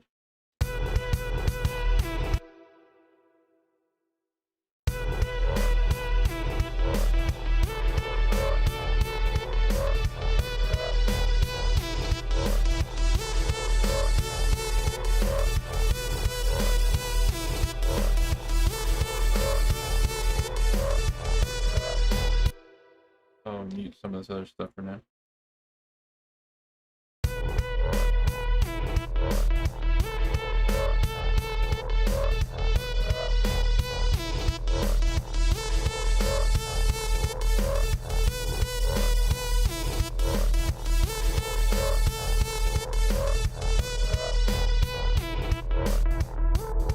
We need to fit that somewhere else in the track. It can't just be the only spot that goes. You got this melody needs to be introduced a little bit like sooner. We can keep it like heavily filtered over here. Like, for example.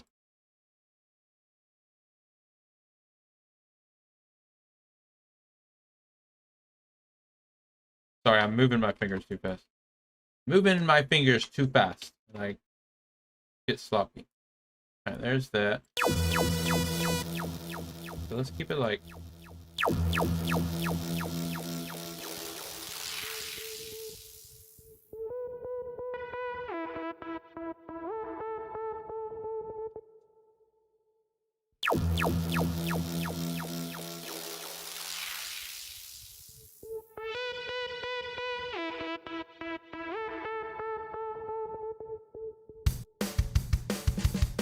There we go. Maybe we'll do the same thing over here.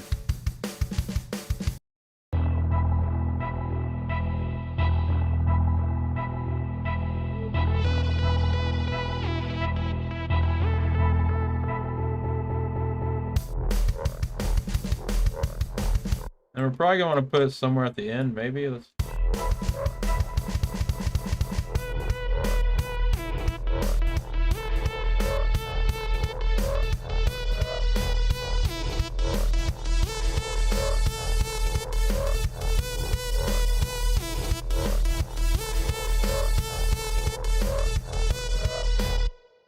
Probably use some like EQ control or something around the higher frequencies when it gets to the top or whatever, but I'm gonna wait with that. All right, there's some filtering on that. We'll leave that as it is for now. Let's go to the next layer here. What is it? It's the subluxa chords. Started using these for the breakdowns. I'm gonna add some filter. That's volume automation there.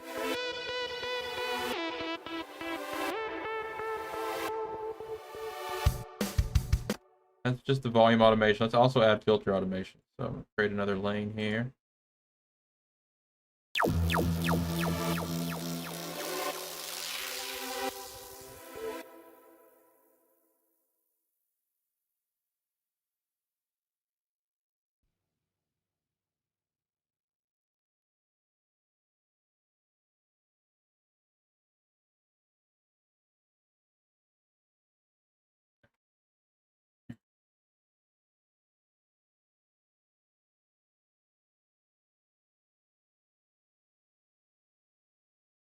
Okay, so we're just gonna focus in right here, here, here, here.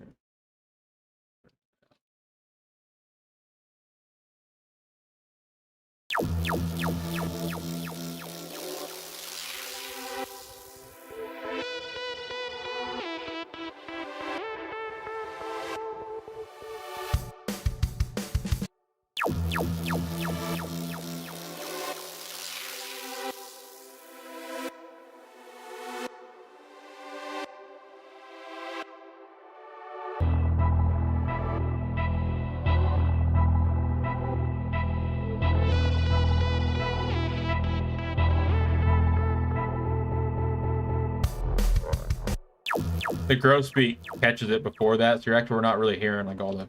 Oh, but it's still.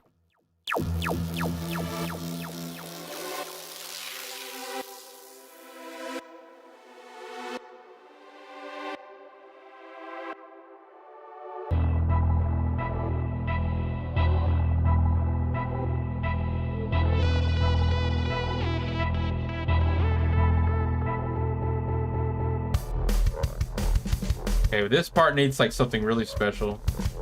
Maybe this is where the lead should go right away. Then we can break it down in the second part.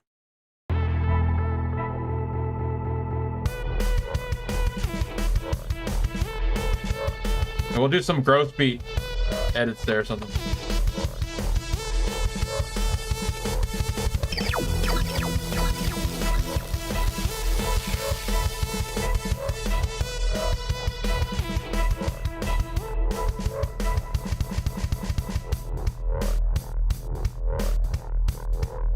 I'll do like a switch up here. I might make this it's just like the outro half as short. Now we'll let it go all the way out.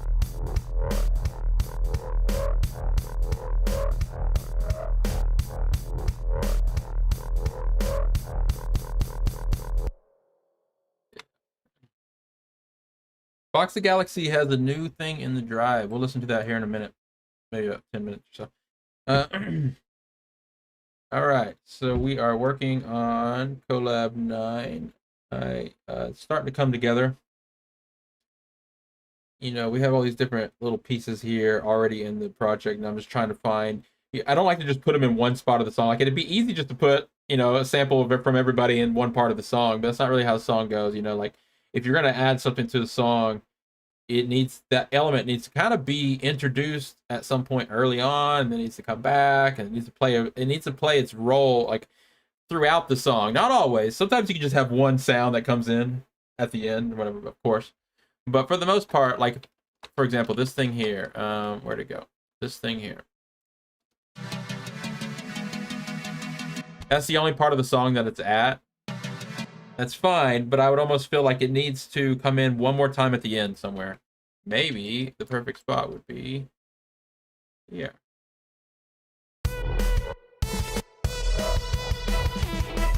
I don't know if it's going to work with the halftime.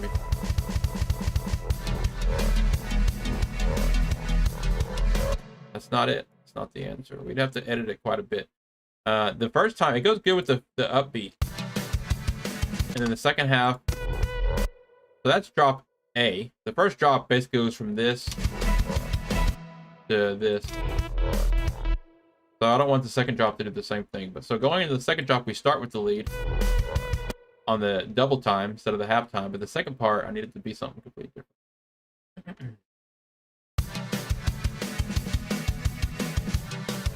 So these stabs can be introduced. So, I mean, bringing it back in the song could be as easy as just like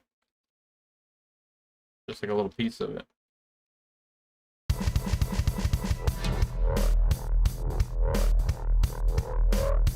Or even better, I mean, like.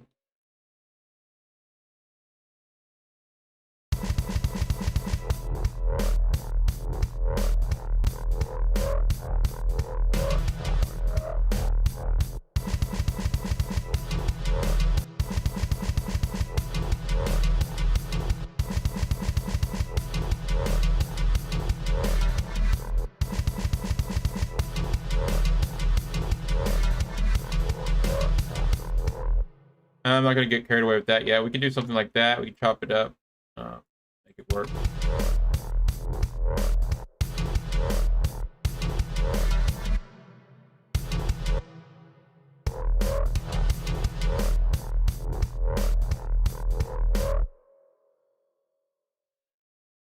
But right now I'm focusing on the low pass, high pass filter. So let's go to the next part. We have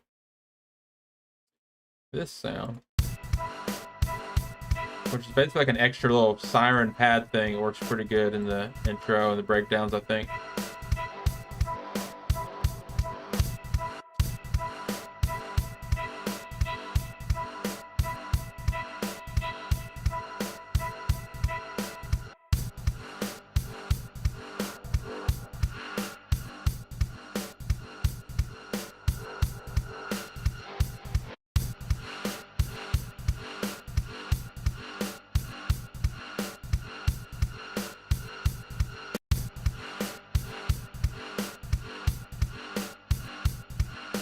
Let's move it somewhere in the mix, else in the mix. Oh, let's mix it with these strings first of all. Let's mute the dead cousin sample. Let's do the strings. All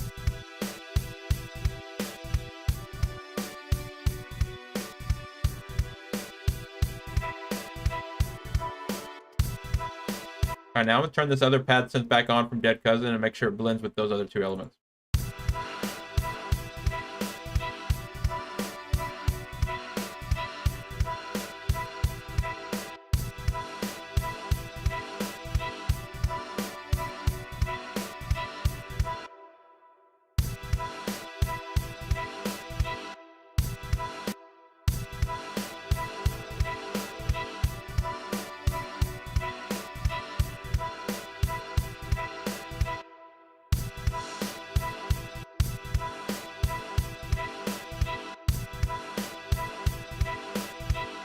Trying to make it more of a background sounds while I'm doing like subtractive EQing and taking out some more of the like the sounds that would ultimately cut through the mix. I'm actually purposely like doling them out so it kind of blends back a little bit more.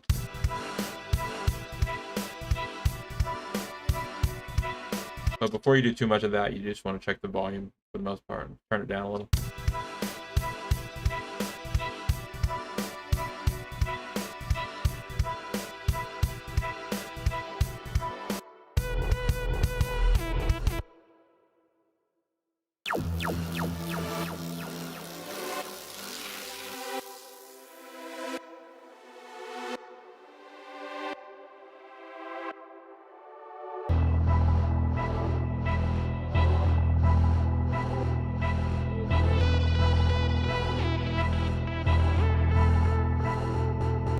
This one doesn't need filter automation as much, just can use the volume automation, which is right here.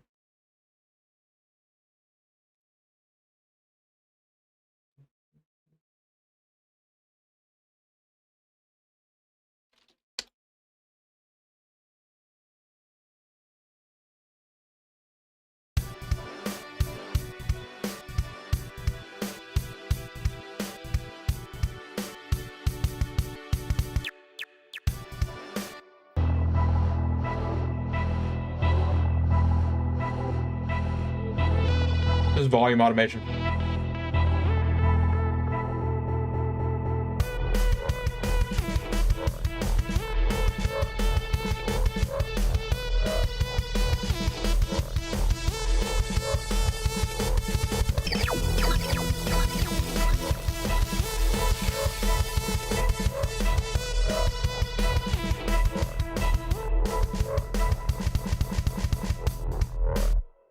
Okay, let's get the rest of these strings in here. Let's get some automation on these strings as well. So we have the strings, big part of the track, coming right out here.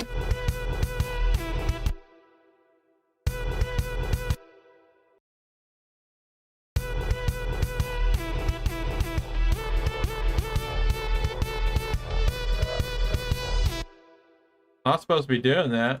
Let's see here.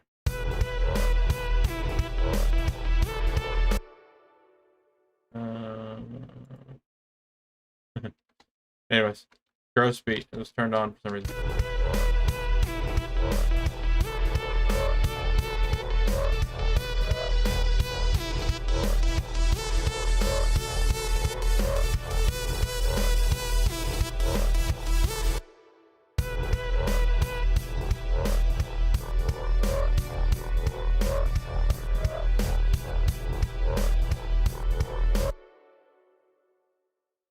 All right, this is for the strings. I'm gonna go low pass again. I can always come back and adjust the actual filter, resonance, Q, and all that stuff later. I'll just like get it set up now. Create automation clip. You never know what's gonna sound good already. Like if you immediately jump to all the things you normally do, like, oh, I'm opening up a filter, I need to go do this, I need to do that, and do that. You do all these little things to even set up before you even go. Sometimes it's just setting up the basics and then moving on, and then only going back and fixing what doesn't sound good, later. Sometimes, I don't know, you get what I'm saying, but that's why templates, again, I talk about templates all the time, but that's why I like templates so much, because like you get so much of it just already set up and ready to go. And then you start plugging into pieces. If you notice something not sounding right, then you can, change your template and fix it, or go in and deep dive and add some stuff or whatever. But for the most part, setting up and having the basics, basic EQs, basic volume, basic filters, side chaining, all the basics ready to rock and roll with just the basic settings for the most part, and then change them later. I mean, we all know it's a good workflow for the live stream, so we don't sit here forever like color coding tracks, but I think it's a good workflow even outside of the stream. Okay, this is a low pass for the strings. I'm gonna play around here with this.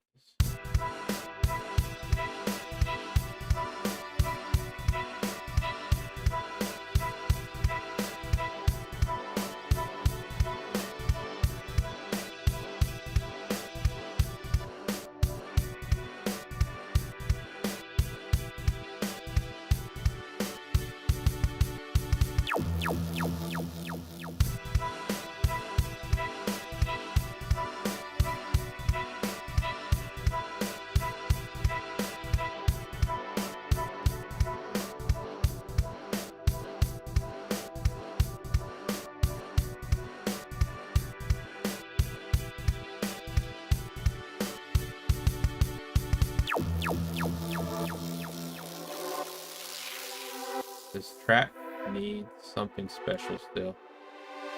Don't know what it is. Could be vocals.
Coming together. I'm starting to zone out here. Half asleep. Half asleep. Not really half asleep, but I'm comfortable in my chair, that's for sure. This last little string spot. I'm just gonna leave it full blast for now. We have the MPA samples.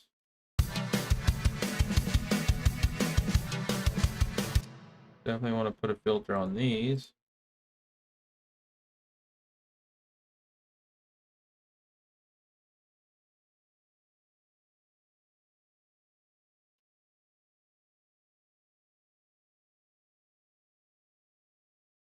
Tell when I'm thinking about something else at the same time, because I don't go straight to like what I'm looking for. It's like I have other thoughts in my head. I need to take a quick break. Let's go. Boom, boom, boom. That there. That's all we need for there. This filter might make this MPA sample fit in this track a lot better for sure, like in other places too. So let's experiment here.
Let's see if I can try to fit this in this breakdown right.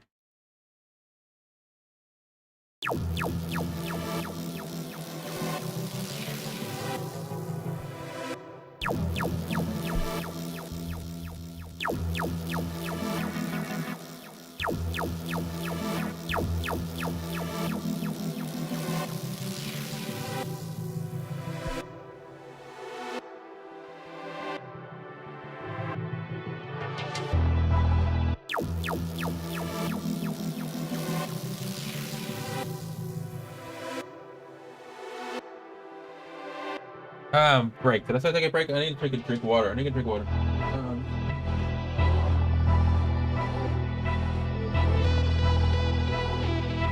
I need to get control of that bass too.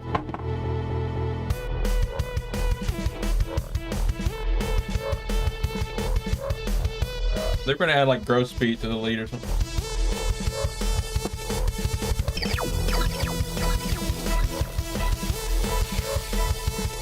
That gets a little crazy right there. We're gonna filter that effect a little different right there.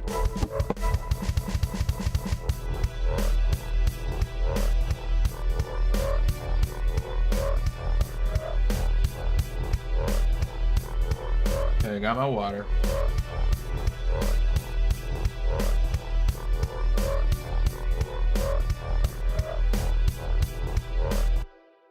Okay, it's a 2-hour mark. I am going to try to stream for another 30 minutes to an hour. Remember, the new stream setup, we started an hour earlier. It's still it's still about a 2-hour, anywhere from 2-hour to 3-hour stream. So basically what I did is I started an hour earlier, so I have the option to go 3 hours if I want. The idea is still to keep it a 2-hour stream, honestly, and just moved it up. But then when I feel like it, to extend that third hour. And to be honest with you, I always feel like it for the most part if I have the energy and stuff. So now we have a 3-hour stream. We've gone all week with 3 hours, starting last Friday. But if there's a day, some days it might just be 2 hours, just heads up this might be the point where I'm ending the stream some days. So it's a 2-hour stream still. We just started an hour earlier, and now we have the option to go 3 hours, and then I can still get off in time to go eat dinner, stuff like that. So that's what's happening. Now we've hit the 2-hour mark, which used to be the hour mark. I'm gonna take my headphones off, rest my ears. Let's open up the Fox Galaxy pack. Fox Galaxy added a sample. I want to check it out. Save here. Go to MPA samples online, MPA collected samples.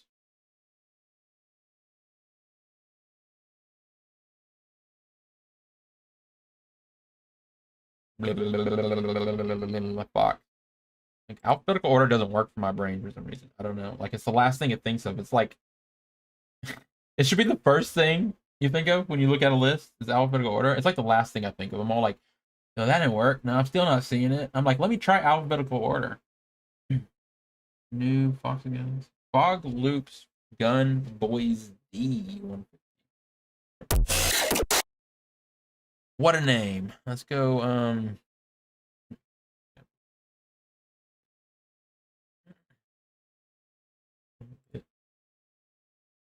Your samples are looking really good, Fox. Like the levels of them, the quality, 16-bit renders of them look really good. Plenty of headroom, but yet they're still loud enough. You know, this is what I want from like Splice and stuff. If I was downloading samples from Splice, anywhere from here, or maybe even a little louder. Very nice. Here. Headphones back on. This is a sample from Fox Galaxy, one of our members, of course. I stopped it quick because I forgot I have FL Studio like cranked up 6 dB, so I'm actually going to turn that off.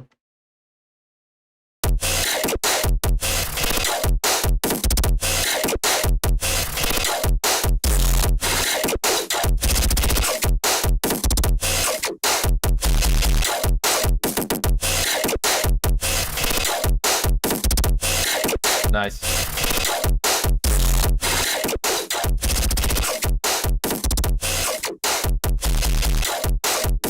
Super loud too. You know, like you like your samples. That's the Fox Galaxy way, but like I said, it's appropriate. This is like how you're supposed to do loud samples. Like this is the proper way to do loud samples. It's not clipping. It sounds really good. Hey, so Nathan's still here. It's chalkboard. How's the Fox Galaxy sound? How did you make this sound? Was this a vital sound? Yeah. I don't know. It's it doesn't hurt my ears. So some frequencies will hurt my ears if they're done wrong or whatever. This could still be very pleasing. This could be in like Subluxa. I mean not Subluxa. I now get Subluxa and Subtronics names mixed up because I was talking about both of them on the same day when I first met Subluxa. Subtronics. This reminds me of something that Subtronics could ultimately add.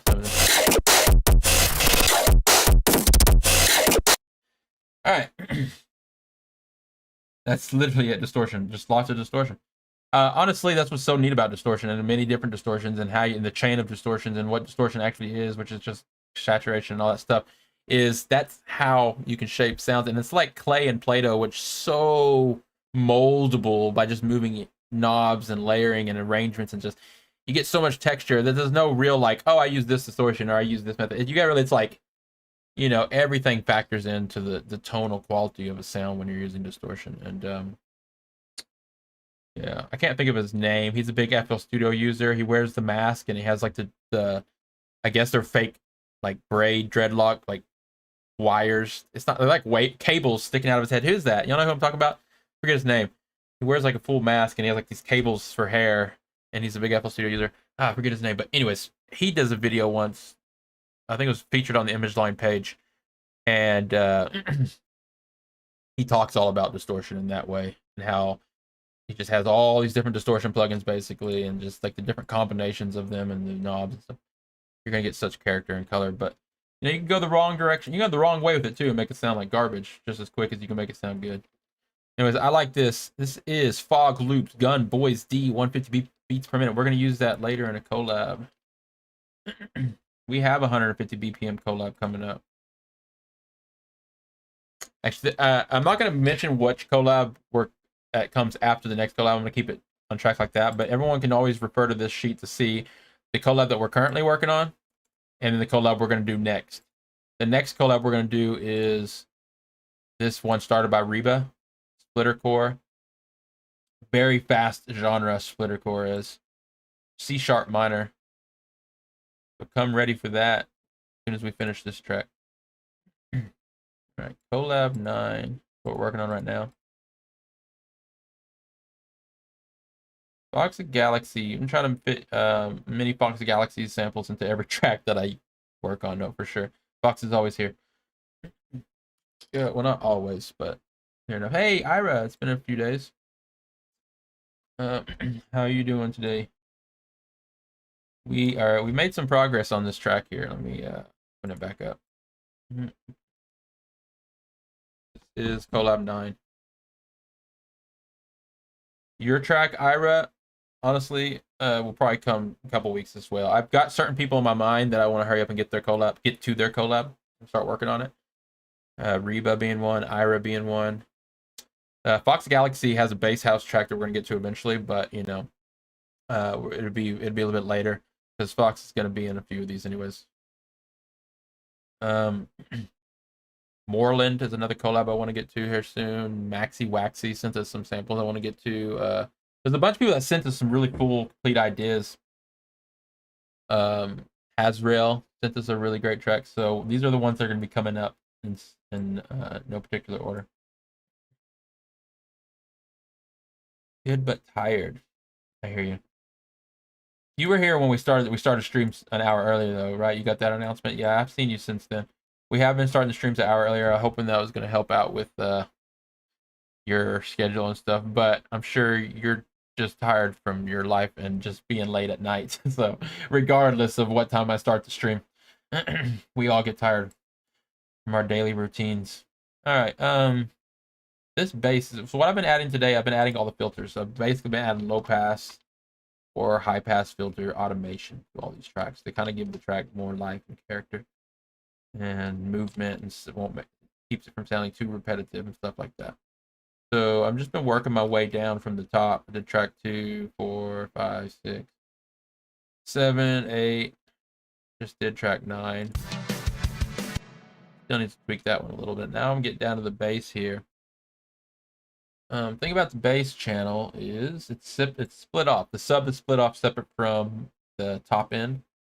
I have the sub on insert 22 here, and I have the top end of the bass on track 10, 11, and 12. So if I was to run a filter on these, I need to actually put the filter down here on the bass bus. That will filter the whole sub and the top end together. I could do that. Oh, look, I basically already have that. Yeah, I forget I already have that. So I actually already have some filters. That's why I didn't put filters on in this template. I didn't put filters on in all the individual tracks because I actually have 4 master filters on the buses, 5 master filters on the bus. So I have a master drum filter, bass, chords, leads, and vocals. So we already have some master filters. The thing about bass is you only play one bass at a time for the most part anyways, especially when it has sub in it. So we can just run a master filter here. We'll, where do I put that automation? Oh, right here. The last track here for the bass, M bass automation. So let me find that. Where's that? High pass, low pass, volume.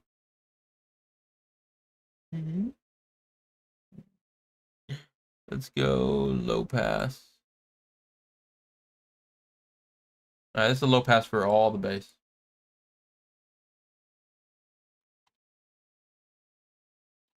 The dark blue. Oh, I did that on purpose, I guess. Purplish. Okay, so where do I want to start this? So I'm gonna try right here. This is where the bass first starts coming in halfway. I'm gonna filter it up like this.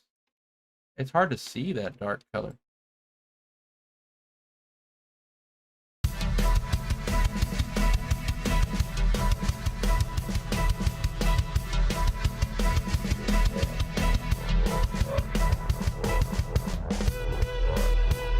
That didn't sound very good. Let's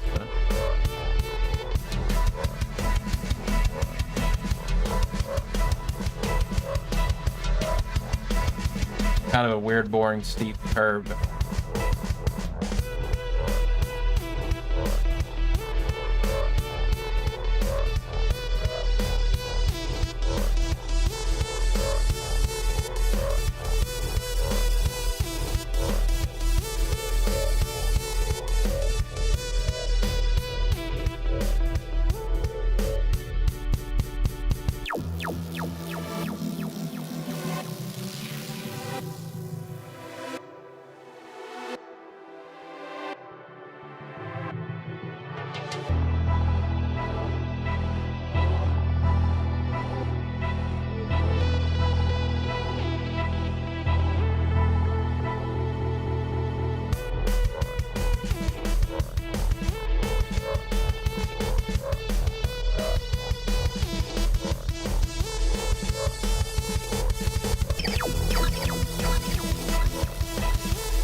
Okay, this thing up here that happens, I need to adjust this filter. So pop that down. We'll make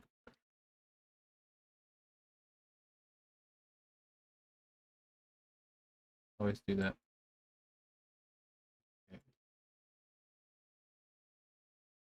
Start a little higher.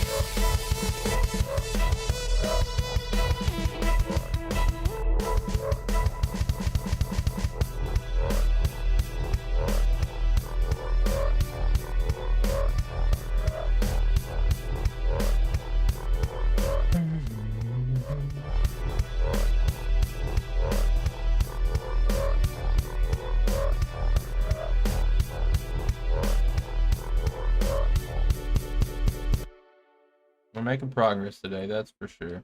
All right. I don't know if I like this bass like this on this template. It's most practical. What I did is on the last channel, I have like groups here. This is the first group with track 1, 2, and 3. And then underneath it, this here is for the master automation for that channel. Is what I originally had in mind for this template. I just never used it until now. Let's go. We got the master lead automation. Master chord automation would go here. The thing is, I can't collapse it the way I have it set up. But and then I have it dark color. Maybe that's what's bugging me. I change the color.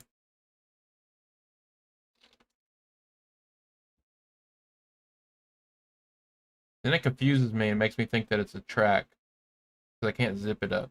I'm just being picky right now, I guess. Let's go back.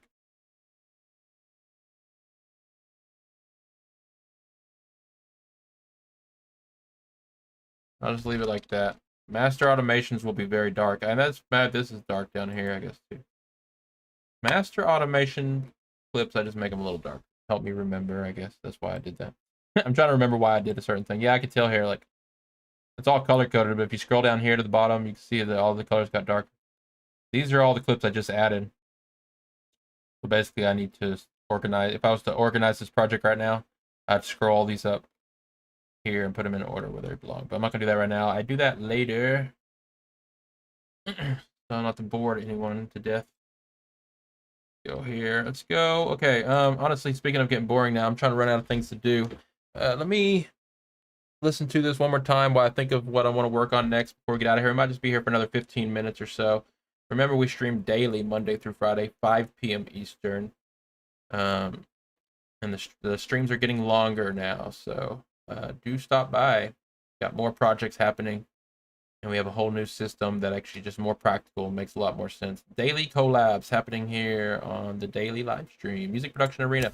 Do join us on our Discord, YouTube, SoundCloud, BandLab, everywhere else that you might find us. SoundCloud, we're playlisting on SoundCloud. Soon to be playlisting on Spotify. Alright, I'm just listening. Just giving it another listen.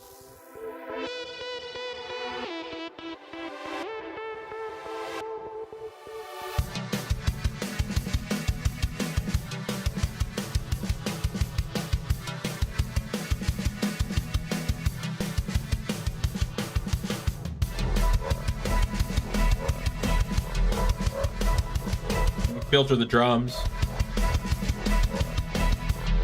I can work with these little drum snippets. Percussion.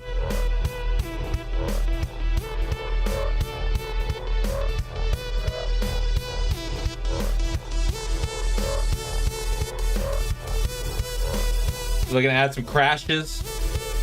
Does anyone have any crashes they want to send me? I bet we have some if I dig through the packs.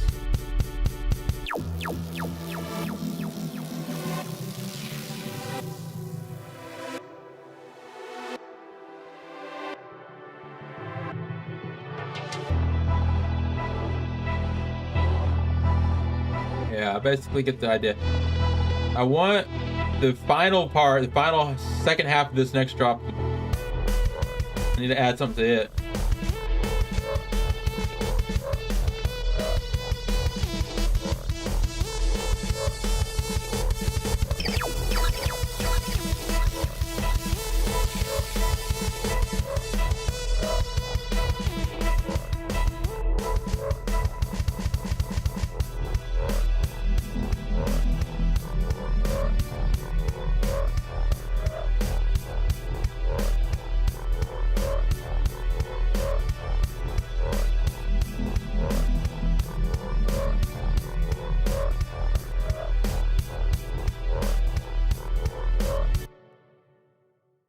Oh, I need to finish. I never finished like really controlling the bass here. I could add some more.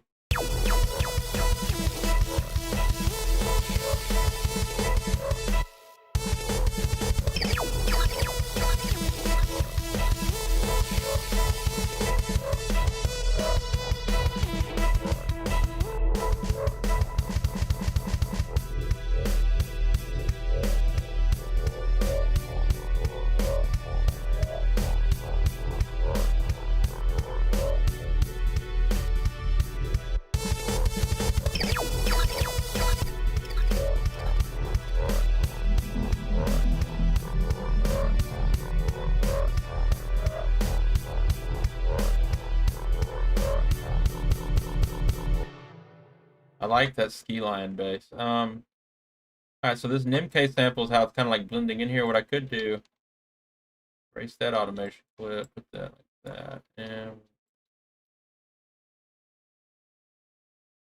add another one, make it a little different, like come in a little brighter.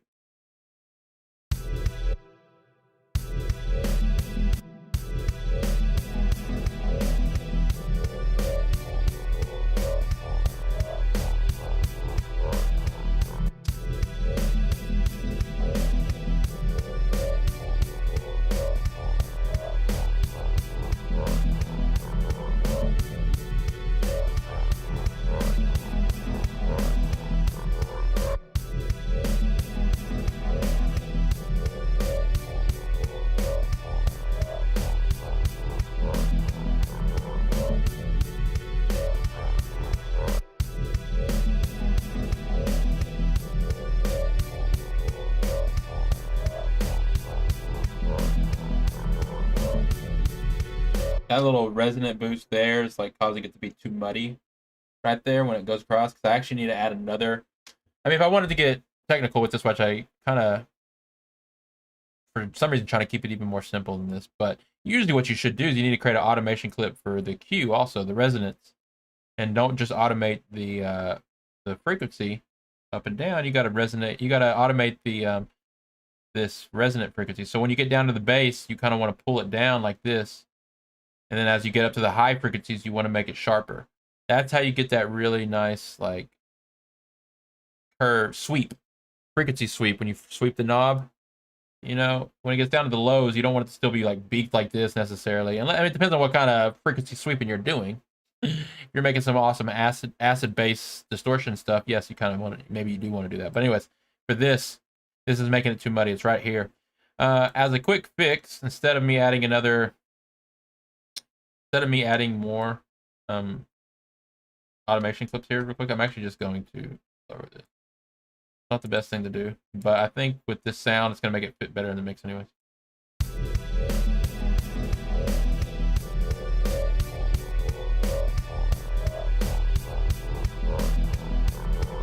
So, and you can see the curve when it goes out here now. It's keeping it from boosting.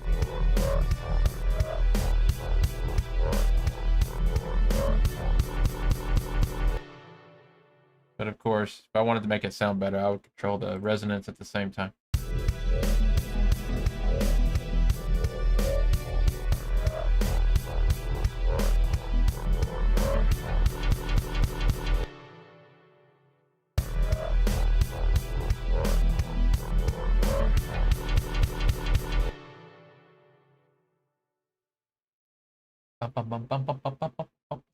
Okay, so we have this percussion stuff.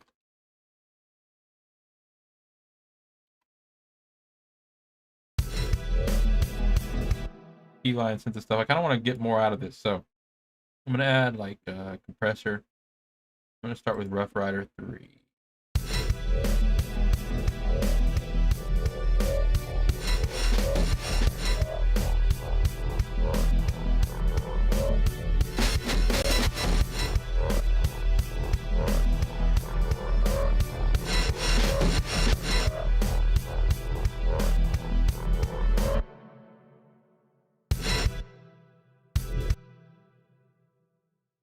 I am not being as precise. Man, this loop is crazy. Let me just first turn it on full blast and like try to filter it.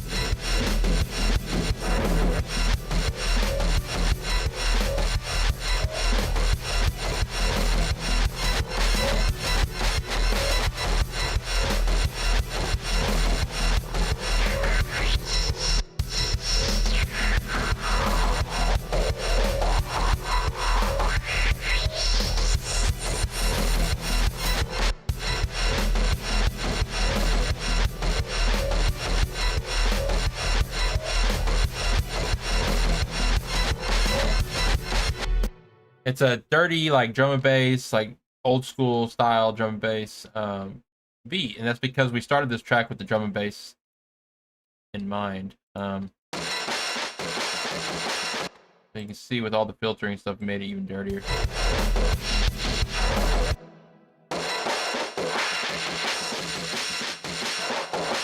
I'm just trying to keep it from sounding muddy, and also just trying to make it fit in the mix without sounding like it's just like cluttering everything up, but kind of turn it to more just a top loop. Oh, it doesn't really fit right there is the problem. Let's go over here.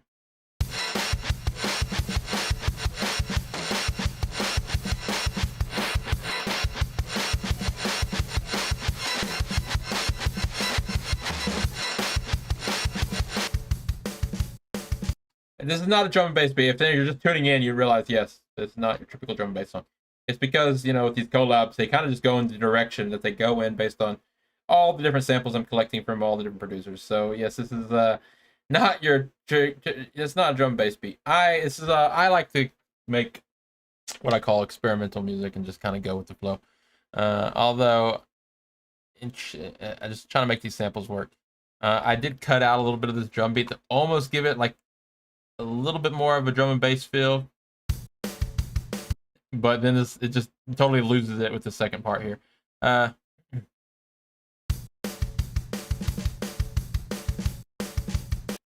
Yeah, like listen, yeah.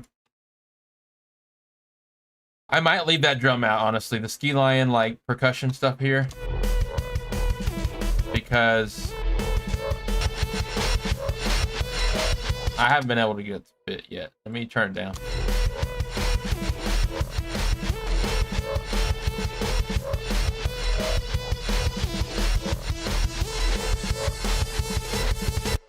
But I wouldn't leave it in full blast anyways. What my original plan was to just kind of maybe add it some places, like as a fill. So 1, 2, 3, 4, 5.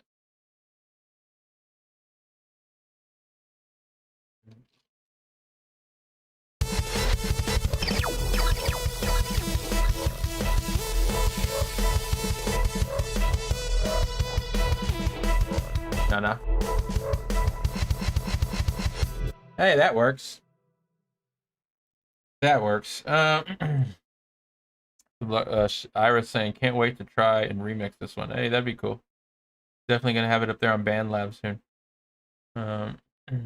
Nathan was saying, can hardly tell that it's a drum. It sounds like some kind of industrial equipment. Yeah. In fact, when you listen to that sample raw, it did have some like style like parts. But we got that super filter now. That's just gonna now just become some extra percussion noise, like cymbals basically crash something. I mean, like just for the feel. So let me like try that in a couple different places. Maybe here.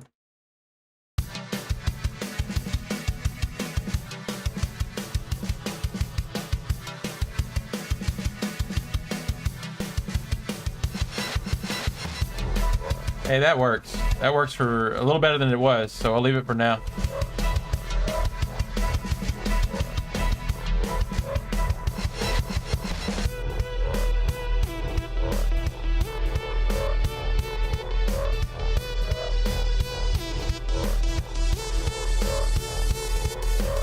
Maybe something like that. I don't know. We can add like some other effects to it.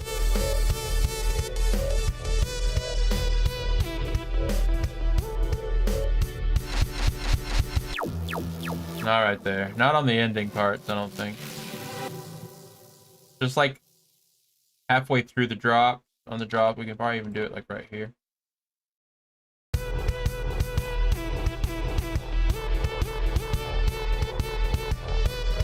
Like, that's a problem with growth speed in the automation, and for some reason it's not catching it, which is totally weird. It should be catching it. Mix level, time level, mix level, time level, mix level. Link controller, initialize song with disposition. No. Initialize song with disposition. Whoa. No, I think that's what I want to do. Okay. That's not what I wanted to do. Initialize song with disposition. That's not what I wanted. Maybe that is what I wanted to do.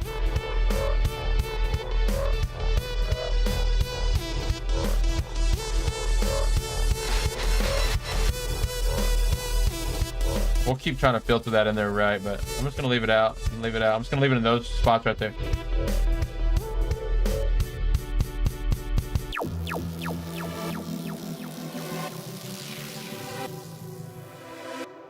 I'm not loving the NIMK samples through everything. I think the NIMK samples sound great right here. But everywhere else I'm trying to fit them, it's just not really working. I might have to end up just putting them back. Well, I don't know. It might be the only spot I add them. The second drop, remember, comes in like this. But I could switch it all back up. I just don't want to make the two drops exactly the same. But the way we can make them different is by like adding some different stutter effects, growth speed, and ranges like that. If I was to move that lead back over. Turn down this NIMK and then turn down this sample. Take this over here.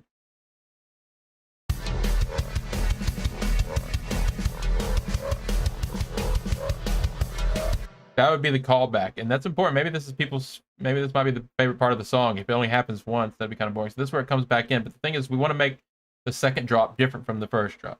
So what we can do is add like some, we can chop this up different. We could try to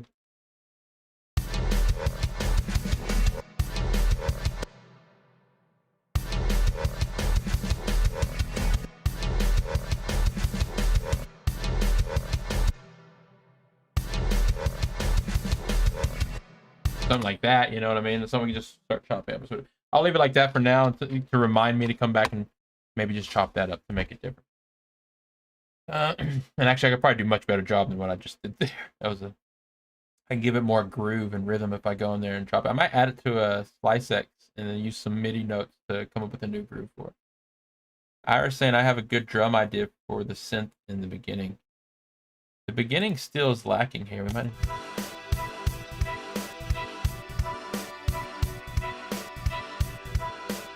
I need to turn something off here. I don't think we're gonna keep this necessarily. Actually, what I want to do with this Dead Cousin sample, I want to start quiet and get louder.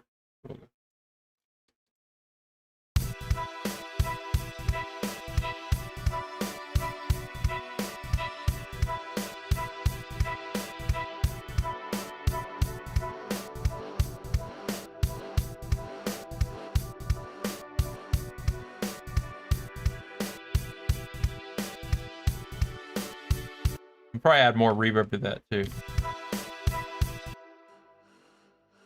It's real quiet, but it's kind of the way I want it. Reverb to it. The main synth.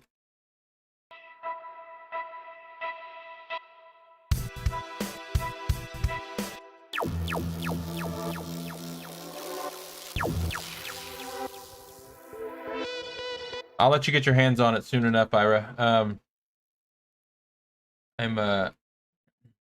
I'm losing energy by the moment today. It's fun. I don't know. The 3-hour streams, I actually find them much more rewarding. And I find like once we get to this part of the stream, I always like in the zone. I'm definitely in the zone.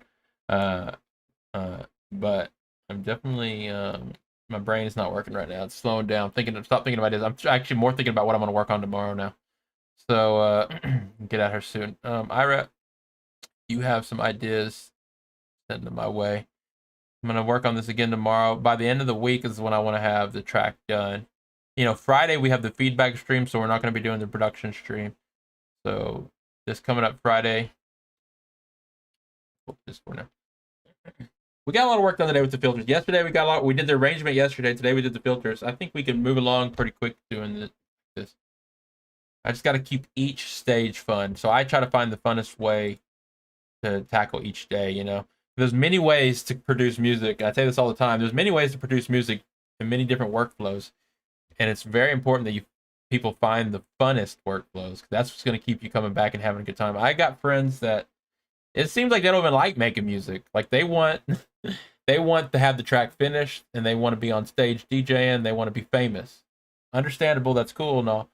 But it's like they look at being in the studio as like the hard part, the boring part, the part they want to get past. And like, I understand, and I'm not trying to say that as a bad thing. I'm just saying that's a different perspective than I have on music. I'm like, wait a minute. I want to be in the studio working on music, creating the tracks. The end result is cool and all, but really it's like, so it's important that whatever workflow you may have is fun and not like painful and tedious to get through. Like, oh, now I got to do this. This song's never going to be done because I got to do all this. It's like, well, if you're doing it, if it's not fun, then you're doing it the wrong way. See, we all have opinions. Like I don't know if I can get into it by then, time-wise. Yeah, no worries, Ira. If you don't send anything for it for the time I finish it, which again I'm trying to finish it by the end of the week, go for the remix. Now that I'll pull it up one more time. Ira, I don't think you've been here the last couple of days. Maybe you haven't, but I did update the spreadsheet. As you can see here, this is the official document. What we're looking at here. Just scroll all the way to the bottom. You're gonna still see the list. This list here is now every member that has joined the collab by sending me samples is what this is. Meaning they've sent me samples. So that list here sent me samples. Everything else here on the spreadsheet is just what we've already done in the past. This is season 1. So all this is done. Collab 1's done, 2, 3. If they're done, they're going to have a link and a name and everything. So these are all done. Where we're at now is on collab 9. So the current collab is collab 9. So no one has to worry basically about anything else here unless you want to go back. So we're done with all the other collabs. Collab 9, and then on the spreadsheet, you'll also see the next collab that we're doing next week. Once I start the next collab, I'll add whatever following collab would be there. Which I have a feeling it might be yours, Ira. I don't know yet. But I think I'm gonna do your track, Ira, after Reba's. Thinking of people that show up every day. And Ira's here all the time, Reba's here all the time. Fox Galaxy's here all the time, but that's why, you know, Fox and Deity, but we're working on a track with both Fox Galaxy and Deity right now. So Bluffton shows up quite often. Some other members show up, they just don't talk, I think, which is completely fine. I understand, but I don't usually talk when I join streams most times, so I get it. But for those watching that don't ever say much, I'm happy that you're at least paying attention. And if you ever have any questions about what I'm doing with your samples and why it's taking so long, just message me on Discord, Guild 1000. I still have the other spreadsheet. Let me jump over here. I'll show y'all. It's called Future Collabs now. This will be... so this is all the stuff we were working on. So like collab 9, of course, is what we're working on now. And then we have all these other collabs that we started and we're just going to get back to. So of course, like I already said, the following week we're going to be working on this one. And then I think we're probably going to end up doing this track here, probably. And I want to hurry up and get to Hasrael samples. I want to hurry up and get to Maxi Waxy samples, Fishing Hut. Like a lot of people say, Hydro Boy, there's so many samples that got sent to me that now that we're just going to be knocking out, it's going to be fun. Every track's going to be a new track. I don't know. I'm having a good time. I'm going to go ahead and get out of here. I'm getting very tired. I think I need to go eat some more. And I'll be back tomorrow, same time, 5 p.m. Eastern now. Remember, everybody, Monday through Friday, 5 p.m. Eastern. And anywhere from 2 to 3 hour streams. So plenty of times and opportunities to get involved with collabs here or just follow along. And we're uploading everything to our BandLab page. If you haven't already, follow us there. I forgot to check in with the BandLab as I usually do, but let me jump over here. I have decided, I know I've mentioned it a couple times, I didn't know if I was going to keep multicasting. I decided to do one more day, or one more month at least of multicasting, meaning I have to pay for Restream.io to multicast. And I decided I'm going to do that. So it works best for me. So I am going to pay for another month of Restream.io for now. If I can afford it in the future, I'll pay for a whole year in advance. You actually save money by paying a whole year. But I found the best solution for trying to capture a stream on BandLab and everything else is to just get this whole thing going. So as you can see here, I'm using Restream.io to stream to Twitch, DLive, YouTube, and BandLab. So BandLab is counted as a custom URL, and they charge you money for that. So I was like, oh well, I'll try it for 1 month. And it's been very good. We've met a lot of new members. As you can see right now, it shows there's like 66 people watching. If that's accurate, that's really cool. It's really cool if there are 66 people watching right now. And I thank everyone for tuning in and watching the stream, especially if you've been coming back each day. But that's why I think it's worth it to pay another $20 a month. But if it was up to me, I'm going to click on this up here. They've got these other plans here. Probably going to end up going for this one here. On Halloween or whatever, right after I first signed up, it was even cheaper. They had another special. It was $10 or about $11 US a month. But then after I didn't take advantage of that, it was a limited time. They offered me this, which is still better than nothing. So if this continues to be the way to go,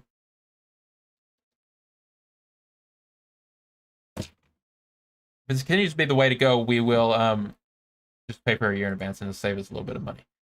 Anyways, that's that. Just wanted to let everyone know. We'll be continuing to stream to BandLab and everywhere. Come back tomorrow, same time, 5 p.m. Eastern. And until then, you can always message me on Discord to continue the conversation or give me some suggestions or feedback, anything like that. Send me samples if you want to join the collabs. I'll see you tomorrow. Thanks again.